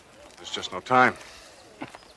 For people whose business it is to preach eternity, it's ironic that we can't take a little moment to ourselves every now and then. Oh, these roses are special. They were a favorite of a friend of mine. You know, the bishop is singing praises about you. He thinks what you've accomplished here is nothing short of a miracle. Well, please tell the bishop to reserve his praises for somebody more worthy than I. There are very few. Well, Senor, I am only a priest. No, you're a good priest, and God won't think any the less of you if you pat yourself on the back every now and then. I'm not so sure about that. Well, that's a matter for debate, and one that you'll now have plenty of time to reflect on. No, there's still too much to be done around here. Mark, this is not a request. The bishop has ordered you to take a leave. But what about the clothing drive and the pageant and the operating costs? Don't drive yourself so hard. Others can do those things. No, they can't. You don't understand. There's something God wants me to do. Something here, right here. And I cannot leave until I find out what it is. What it is? When you came here, St. Timothy's was on the verge of collapse. Now we got a thriving church, a school, a new hospital wing. The parish couldn't have survived without you. You've built a solid foundation. Now St. Timothy's can stand on its own. What about me? What do I do now? God gave you a mission, and you've completed it. Trust him to show you what to do next.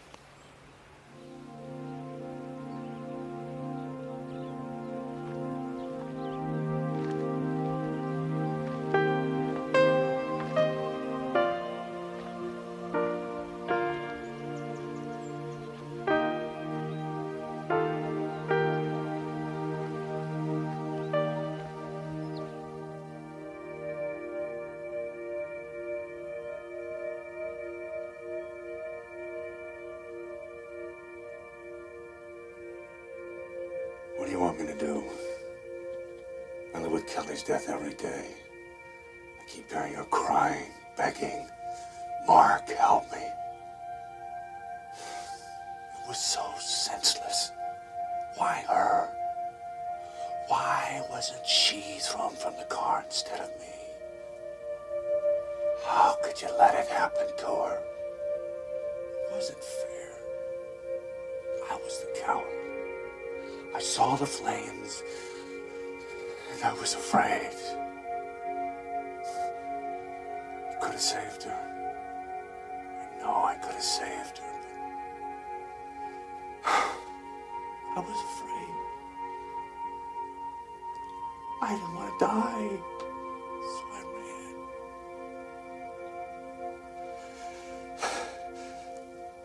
I know I'm not worthy of your forgiveness, but I ask your mercy. Haven't I atoned enough for what I did? Please, I cannot go on like this. Tell me, why is this happening?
morning, Father. Yes, it is. You're looking extremely well this morning, Father.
Blessed are the pure in spirit, for theirs is the kingdom of heaven. A message delivered from thousands of pulpits to millions of people yearning for peace, including one local parish priest whose road to peace and salvation crossed right through the Twilight Zone.